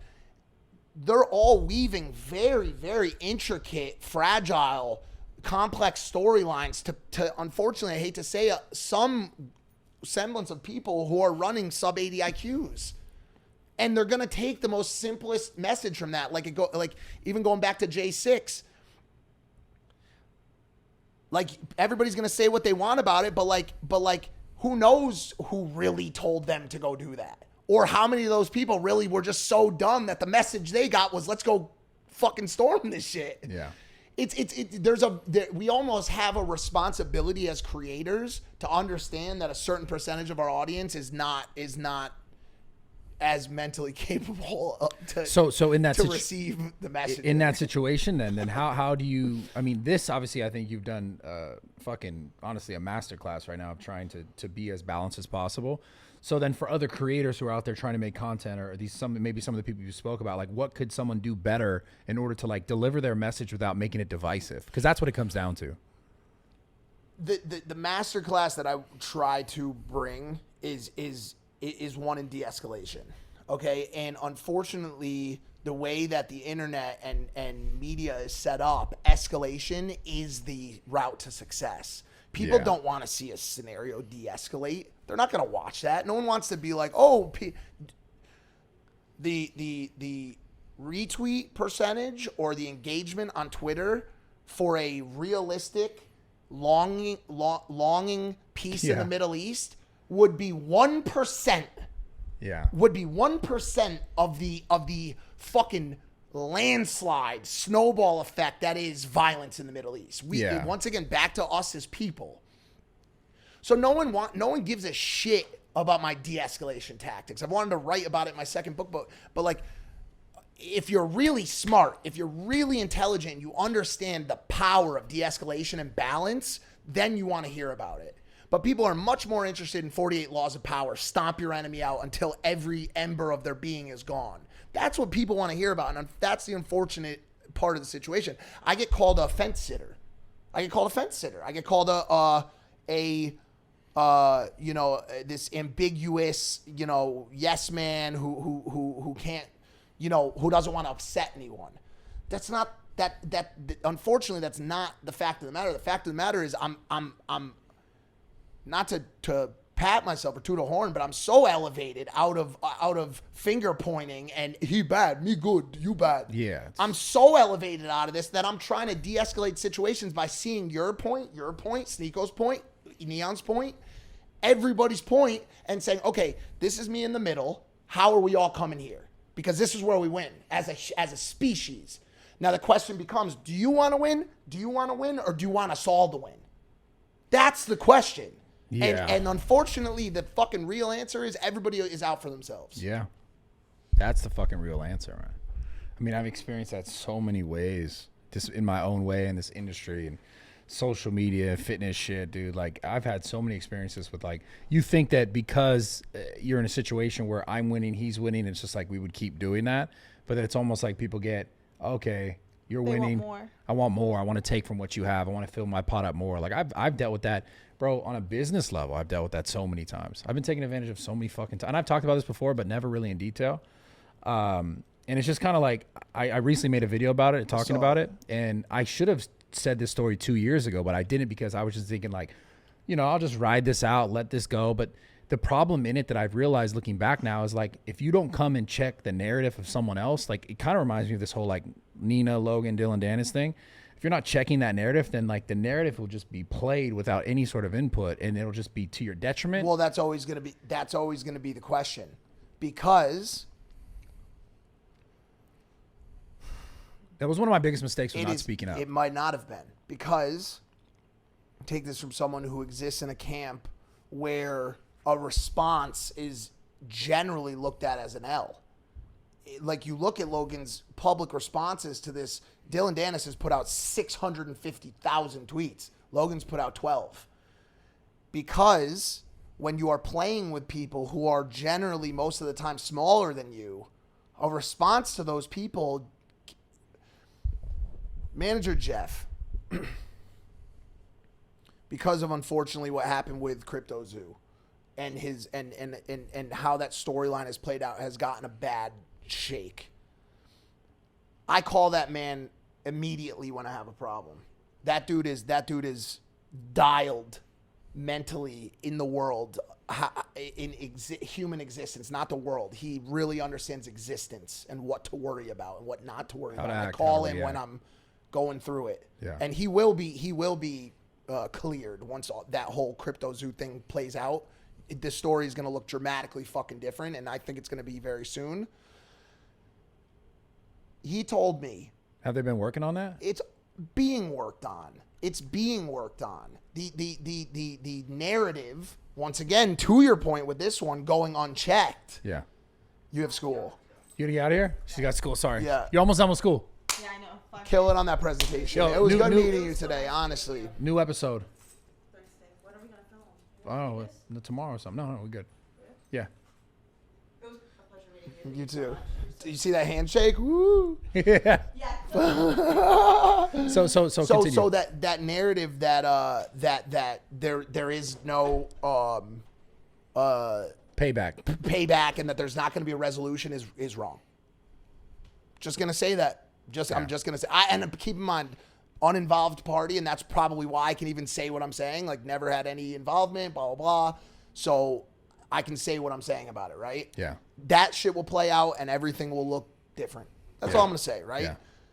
Manager Jeff told me a long time ago, all of this back and forth, this content shit is a tennis match. When someone says something about you, something negative, calls you this, calls you that, they're hitting the ball over the net. You can react, right-size the conversation, fix the dialogue, steer it in the right direction, but what you're doing is you're hitting the ball back to them. So guess what's going to happen? They're going to hit the ball again, and that conversation is going to continue. The only time the conversation stops, especially when you're dealing with a smaller creator, is when you don't hit the ball back. So when they drive a narrative, their audience has a fucking uproar, it dies down, and you just let the ball go into the fucking net. Yeah, it sucks a little bit because that little audience right there thinks to themselves, we got them. This is what really happened. But every time you respond, you expose your entire audience to the messaging of them, to their messaging, to their side. So now you're indoctrinating even more of your audience to their side. I said it on a podcast before on this show, and I'll say it again. A wise man told me don't argue with fools because people from a distance can tell who is who. Every time you argue with someone who you know is fucking stupid and their narrative is wrong, you appear stupid and wrong. Yeah. Because you're sitting there and people are watching from 30,000 feet saying, look at these idiots arguing with each other. But there are some things that need to be addressed. 1,000%. And for me in that situation specifically, I let it go for too long. Where I just because I saw a narrative and I watched it and you could see people talking about it. You could see the other creators keep in that small space, and which is a big space, but a small enough space where people can just I could talk about Bradley and get this and get that.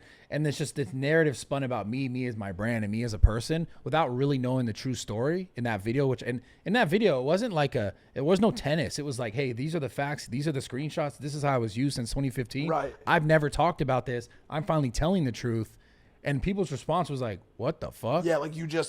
And I also opened and invited open dialogue with the owners to come and sit here on a live stream and explain that. They're definitely not doing that. They wouldn't do that because they couldn't sit here and sit across from me and explain to me why they took my customer list.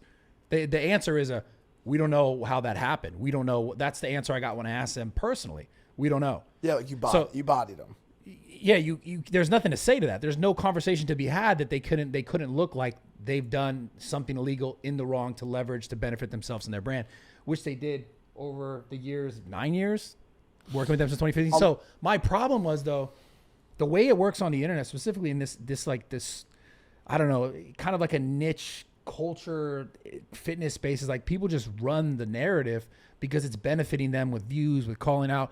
And then as soon as I made that video, not a single one of those people who ran their mouth about me 2 years prior said a word about it. Yeah, I guess if you have the receipts.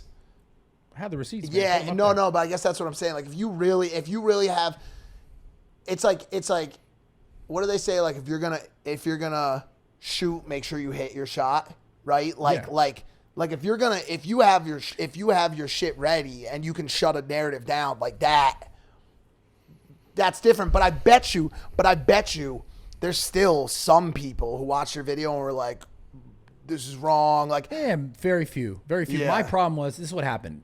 Basically pretty much a year and a half, 2 years prior, I filmed 2 videos about the same topic, but I was way more upset because I was so much more like, yo, I can't believe these people that were basically like started from nothing with me out of a small little hole in the wall in Canoga Park where they're reselling Converse and sports memorabilia on Amazon, leveraged me for all those years to fucking switch logos around, build their brand, sell through my Facebook page, download my customer list.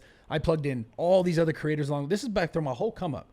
Plugged in all these like other creators in the same exact space, making the same exact products, switching logos around, seeing what sells here, seeing does it sell better there. Or if this sells really good, then we'll sell that and no one else will sell that. And knowing the data, the customer information, taking all of that. I knew that was happening. I built a secondary company with them where I was plugging people in. We started off 50-50. And once it starts making money, those two brothers said, we don't think it's fair. It should be 33rd, 30, you know what I'm saying? So they don't take, so I let them have that as well. I gave so much to these people, being able to order so many units, being able to know what sells versus what doesn't sell, being able to plug in all these other people that are creatives that are making products. Like my buddy Mike, he makes products. Like he's a genius creative, right? Where he's drawing how he wants these garments to look. He makes them, they make the same product, they just put a different logo on it. They switch the logo here, put it there. I asked him myself personally, I said, did they pay you to do that? Because I know that's your product. And he said, no. And I'm literally looking at like, so they just did the same thing to you, to Julian Smith, this other guy, Clifford. They're just not good. They did it to everyone. Yeah. And then the problem with it was then on the outside with their athletes, they let people just run their mouth about me on social, on stories and talk about how I'm this and I'm that and I'm this bad person. But it's like, you're trying to cloud the judgment of this audience because you are the ones who have been doing dirt from the beginning. Yeah, they're projecting. And the thing that got me fucked up was I never said a single word about this for years, knowing what was happening, because I figured like, you know what, they're succeeding, I'm succeeding, I'm not going to make it a problem. Until it came to the point when we split, and then I start to look in all the details, and I start to look at, oh, there's my customer list. And I start to look at, oh, they're letting all these athletes just fucking slander me around the same time, knowing the transition process, how it's all going. And it's just like, I was just honestly so hurt that I was like, I can't believe that people that I came with, we came from the ground up together, you using me, leveraging this. Like, it wasn't like they were selling thousands of units before they met me. I was coming in 1,000, they're doing 200, 300. 500. Isn't that crazy? How I'm doing 1,200. They're doing 300. Like I was bigger the whole time, so their pricing was better. Their leverage with manufacturers was better. And then at the end of the day, when we finally split, those are our manufacturers. I built the company with you, dude. So you filmed 2 videos. I filmed 2 videos. And you're mad. I was addressing at the time all the hate and all these kids running their mouth because this kid's saying bullshit about me because I signed some chick that he used to fuck or some bullshit. Well, listen. It's all bullshit. I get it. What I want to say about it that's weird, and also like today we talked a lot about like how the internet has changed conversation and dialogue and indoctrination, all these things. It's weird now that the presence of passion in an argument, which used to be indicative of a strong orator. I was gonna say a certain. Hitler was one of the worst people that's ever walked this planet. Facts. Terrible fucking person, murderous scumbag. Amazing speaker. One of the greatest speakers, one of the greatest orators in the history of the world. When you watch him speak, the words are coming from his fucking soul, from his feet all the way through his mouth. People say what they say about Obama. Obama was one of the greatest orators in the history of American presidency. Absolutely fucking incredible speaker. Nobody from right or left will take that away from him. We've had some incredible speakers, and generally over the course of time, the one presence in that speaking has been that passion. When I speak, I get fucking passionate, bro, about shit because I mean this shit from my soul, from my heart. It's coming through me, right? The internet, in a weird way, has started to now deviate and assign passionate conversation to like covering up, being angry, lying. So when you made that like the idea, oh, he mad. Yeah, oh, exactly. he mad. Exactly. You know what I'm saying? Like, Yeah. so you can't even, now you have to deliver something in the most, it's funny because like the same people that hate cancel culture and hate, like that's the thing. There's a lot of like polar opposite dick riding Bro, and it's like fucking and insane. contradictory shit that goes on the internet. Yeah. Like the same people that say like, oh, you mad because you're speaking passionately about a topic are the same ones that are like proponents of like completely free speech. You know what I'm saying? It's like I don't know. There's just so much contradictory. So it's like normally if this was 20 years ago pre-internet, your pointed fucking passionate delivery and oration of that problem in your life would have been received so well. But now when you get passionate about something, people are like, oh, look at this old mad. Yeah. Man. So I didn't post it. I literally Yeah. filmed too and was like, all right, I can't post this shit. Like, it's just like, this is not the time. Because it's just, I was upset because I felt super fucking attacked, man. I felt like personally and on a level of like just different sort of disrespect in regards to me knowing the whole picture and then watching how like these kids would spin this narrative as the mouthpiece of them and that brand to my dismay, to my brand's dismay, to my image dismay. And like, and it just got to the point where like, dude, random people who never met me would have some sort of opinion because I'd meet other people that'd be like, oh, they said this and this about you. And I'm like, who the fuck said that? Yeah, like, yeah. I don't fucking, how would I, you don't even know me. You're taking what someone else says to spin it because that person in reality doesn't want you to like me because of the competition there. I think that's I just think that's the biggest thing, like to end cap this. Like I think the biggest thing is one of the biggest challenges I've always had from the internet. And honestly, like I like to make these jokes lately that I fell off. I have to an extent, you know what I'm saying? I mean, I think we all deal with our trickle down peaks and valleys, and my channel's been a little, the reach has been down a little bit. I've done a terrible job of evolving into shorts content. I don't post on TikTok. I don't post YouTube shorts. Like I have none of that. I still think you need a fucking podcast, man. No, that's now Because right now it seems like this is your podcast. No, but that's right now okay? actually happening. Like, You that's, really need that's, it. I know. That's actually like studios, like there's signed shit. It's happening. Good. That's actually happening, right? But in a way, I've had like a good year plus here where I've gotten to kind of like settle into this like just my audience scenario. So I haven't had to deal with as much of this evil that I'm about to tell you. One of the things I always had the toughest time with on the internet was people's misjudgment of you as a person, and especially when it gets to a point where you're not able to fix it. Yeah. You know what I'm saying? Like, dude, I wake up every day knowing deep within myself that I am truly a good person. Like truly a good person, a good human who will always answer your phone call, who will always pick up the phone if you're having a tough time, who will always try to see someone else's side of an argument and de-escalate and create a friendship, whether it's between KSI and Logan or whether it's making sure the sidemen are this or back when there was drama there or creating a line of communication between this person and that person. Like, yo, don't do this shit. Let's talk. Let's squash this because that's not the right answer. I've always wake up every day and try to do as little harm and do the best I can in this world because I wasn't always like that. And I feel a lot of times like I'm trying to make up for that shit. Yeah. And unfortunately, because of the way I deliver messages sometimes, because of how I'm perceived, there's a really fucked up perception of who I am as a human. And that's always been a really tough pill for me to swallow. You know what I'm saying? And it's not as hard now because my audience now is smaller. Yeah. And they know that most of them have read the book. They know my life. They know why I act the way I do. They know that I wake up every day very much struggling with demons and very much just trying to live, trying to live on a lot of days where I don't always feel great about that. You know what I'm saying? Like, and they know that. But not everybody knows that. Like the whole internet doesn't know that. They don't know about the struggle. You know what I'm saying? That continues to this day. They don't know about the, dartboard meds, trying to figure out, what's going to get me to a point where I could feel okay chemically, and the therapists and the fucking PTSD and the skeletons and the ghosts and the bodies and the fucking all that shit. You know what I'm saying? Like that's not present. It's not.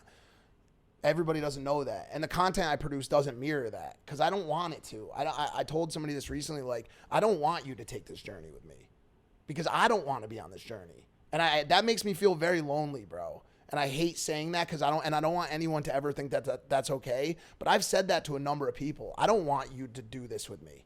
Yeah. Because it's not a fun place. It's not a fun existence. It's heavy. It's really fucking heavy shit that I still struggle with. You know what I'm saying? That doesn't have an answer. They say, yo, well, what about, because I preach a lot of shit to people that I don't practice. And I don't always have that perspective in the back of my mind that, bro, there's someone dying in Gaza right now. And by the way, even on the days I do, I wish that would fix things. I wish that I would say, you know what? Wow, that's right. And would feel better. I did a brain scan recently and the doctor said, you know, your brain is so overactive. Generally, what we see from someone who's been through a tremendous amount of trauma, like you have the brain of a post-war veteran. The color patterns of your brain and how your brain waves operate indicate to us that there's not a moment of your day where you feel comfortable, safe, or not fearful about the environment that you're in. And I've never had someone so accurately describe to me what it feels like when I'm not on this podcast. I'll walk out this door right now and go right back into it for the rest of the day. Yeah. And I have to tell people like that are like, yo, I've had girls, guys, parents, family members, yo, I'll ride with you. I love you. You're a fucking great person. And I have to say to them, I don't want a passenger on this boat. I don't, because I don't want anyone. I don't even like talking about this right now because I don't want anyone to hear this and to have to even like comprehend what that feels like. You know what I'm saying?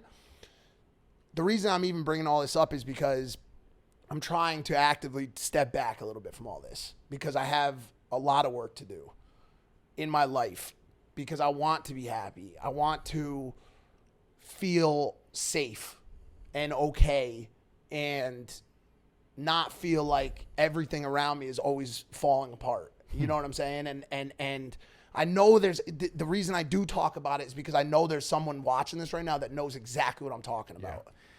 You got to talk about it, man. And I've realized that I relate so heavily to a lot of the shit you just said. Like, I think that's why a lot of times when I'm not making content or I'm not actively doing something, like I'm alone, man.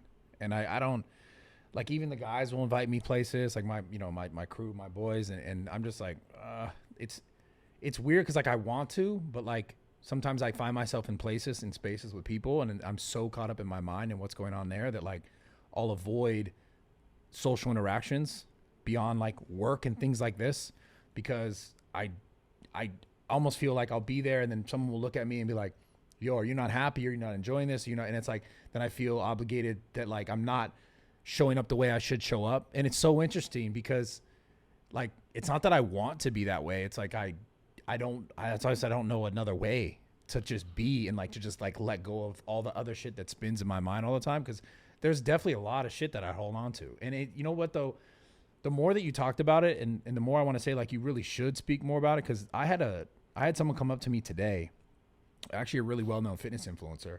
Definitely not going to say his name cause it's very private, but he came up to me today and he shared a story with me where I had known this person for a while and I had talked to them in the beginning of their career and I still talk to them to this day.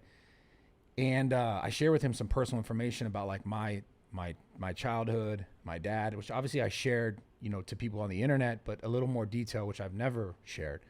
And he came to me today and told me something that was like, I would have never expected from this person. Like this person essentially, and I don't think they've talked about it, which is why, again, I won't speak on this person's name, was essentially saying like he was going to take his own life in the same manner that my father took his life.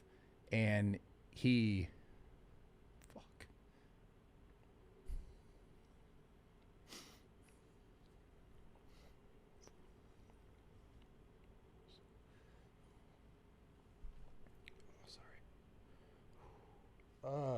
sorry. It's all right, bro. Take your time. He was gonna do it, and he said that it didn't work, so it fell. Yep. And then he told me that the first thing he thought about was the conversation that we had. And then the idea of like his family finding him and having to deal with that and go through that. And it was so interesting because he came up to me, and I would have never anticipated this conversation.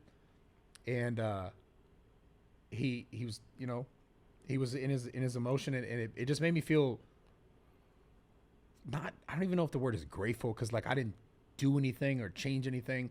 I just like shared a conversation with someone years ago about my circumstance, and it I guess got to some point of realization for him where he's like, okay, this is not how I want it to be, you know. And God there's some bigger picture that he realized, and then he thinks about this conversation. He's like, okay, this is not how I want it to go.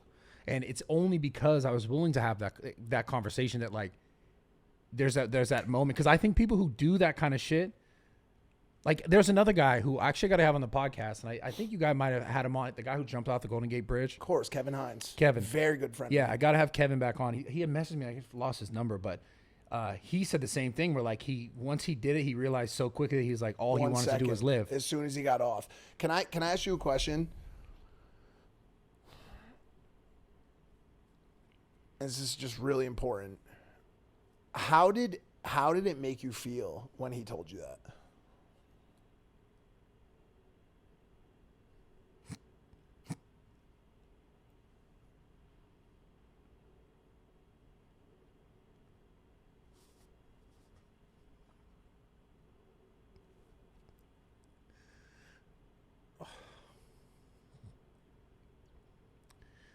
Oh man. It's interesting because like it's not even about like my father at this point, but I think because of my circumstances and what I've been through and things that I've been through even more recently in my life and in my adulthood, and thoughts that I've had and conversations that I've had with myself in regards to the same thing, I feel so grateful that I'm just able to not have done the same thing. I feel so grateful to be able to have these conversations. And, you know, someone like that who's a, you know, I would say a very figurehead in the space and still very young, looking at me somewhat as like a father type figure is interesting to me, because like that's the thing that I always so yearned for and wanted. So to be in a position where like someone's like, yo, because you shared this story in your life and the way it has affected me, or the way it made me think a little bit different about what I'm going through, I think that's the biggest blessing. Because at the end of the day, man, like none of this shit really matters, all this shit. But the only thing that does matter is like this. It's the conversation. It's the teaching. It's the giving. This is why I asked you. I've had, because of the book, because of just what you just said, because I talk about this stuff, and I haven't been shy of talking about it and really expressing it. I've had hundreds of conversations with people who have come up to me in person. Forget messages on Instagram. Tens of thousands. Yeah. Full stories. But the people that have come up to me in person, crying, immediately, as soon as they see me, as soon as it just fucking wet dam breaks, full fucking crying, and said, I got your book in jail. I was addicted to heroin. I read your book. I read your story. I'm now working in investment banking. I now have a job at Costco. I'm 9 months clean. I'm talking, this is every fucking day. I was with someone yesterday at Family Style Food Festival. He came up to me and said, your book inspired me. This morning, I was at Equinox. A kid named Ethan came up to me. This morning, today, came up to me. He said, yo, I just want to thank you for talking about the things that you talk about online. You know, it's funny because I find a lot of similarities between you and my mother. And I was like, she's got to be a dope ass chick. And he was like, she died of a heroin overdose 5 years ago. Young kid, 18. And I immediately, because I approached the situation jovially because of the statement he made, I have to then walk back a little bit because now I've just gotten this terrible news, and basically said, thank you. Thank you for talking about the topic. Thank you for talking about the epidemic. Thank you for talking about the people that are dying. Thank you for talking about what it's like to struggle with this type of stuff. And the reason I asked you how it made you feel is because all those things I talked about earlier, lack of self-worth, purpose, pleasure in life, happiness, calm, peace, in those moments that I'm approached by someone that I've impacted, all that goes away. Yeah. All of that goes away. And for that 1 to 2 minutes when I'm talking to that person, I feel alive. I feel truly, truly alive and so fucking grateful to be here and so happy that I woke up today and was able to have that conversation with someone and say, and shake their hand, look in their eyes, tell them fucking keep going, bro. Like, and whatever else we can get out of that conversation before I move back on. You know what I'm saying? And we need to lean into this shit, bro. We really need to lean into this shit. And I this is me preaching to the choir, and I hate doing it because I haven't done enough, bro. I really haven't. Writing the book was a great start. Talking about this stuff is a great start. And I know I can't be so hard on myself, but there's so much work for us to do in this space, bro. There's so many people out there that are fucking hurting, that wake up every day with no sense of direction, no desire to even be here anymore. That's really the people that I really am aiming at when I say this shit. Because I felt like that once, and I still struggle. I'm not promising anybody that it's going to get perfect, but that is why you're absolutely right and why I need to talk about this stuff. And it would be shameful of me to not talk about the struggles that I continue to go through, because I feel like it may sadden someone because they see me still going. That's the fucking message. Yeah. Well, that's the message. Yeah, and it's all about perspective, but people can't get, sometimes when they're in their own shit, they can't look outside of it. It's hard for them to take a step back and look at it. They're just in it and they only see through that lens. So that's why it's so important to have conversation, because for someone to see, you went from A to Z or A to C, whatever, A to fucking Y, A to fucking G, they could see that where you came from. If they can make any relationship to where they've been or where they're at, then they're able to see, you went from A, B, C, you made it to where they want to be or somewhere they think they could be. And you show proof that their ability could be there as well, because they can relate. Yeah, so, and then watch this. Like, I want to cut back a second because like I did voice some struggles. The main point is I'm even on my worst day, I'm 99.9% better than I was on those days when I didn't want to be here. You know what I'm saying? And that's the message. So like, yes, there's a lot of stuff that I still need to work on. Basically, I'm saying that I'm doing my best now to prioritize continued evolution and continued progress in mental health.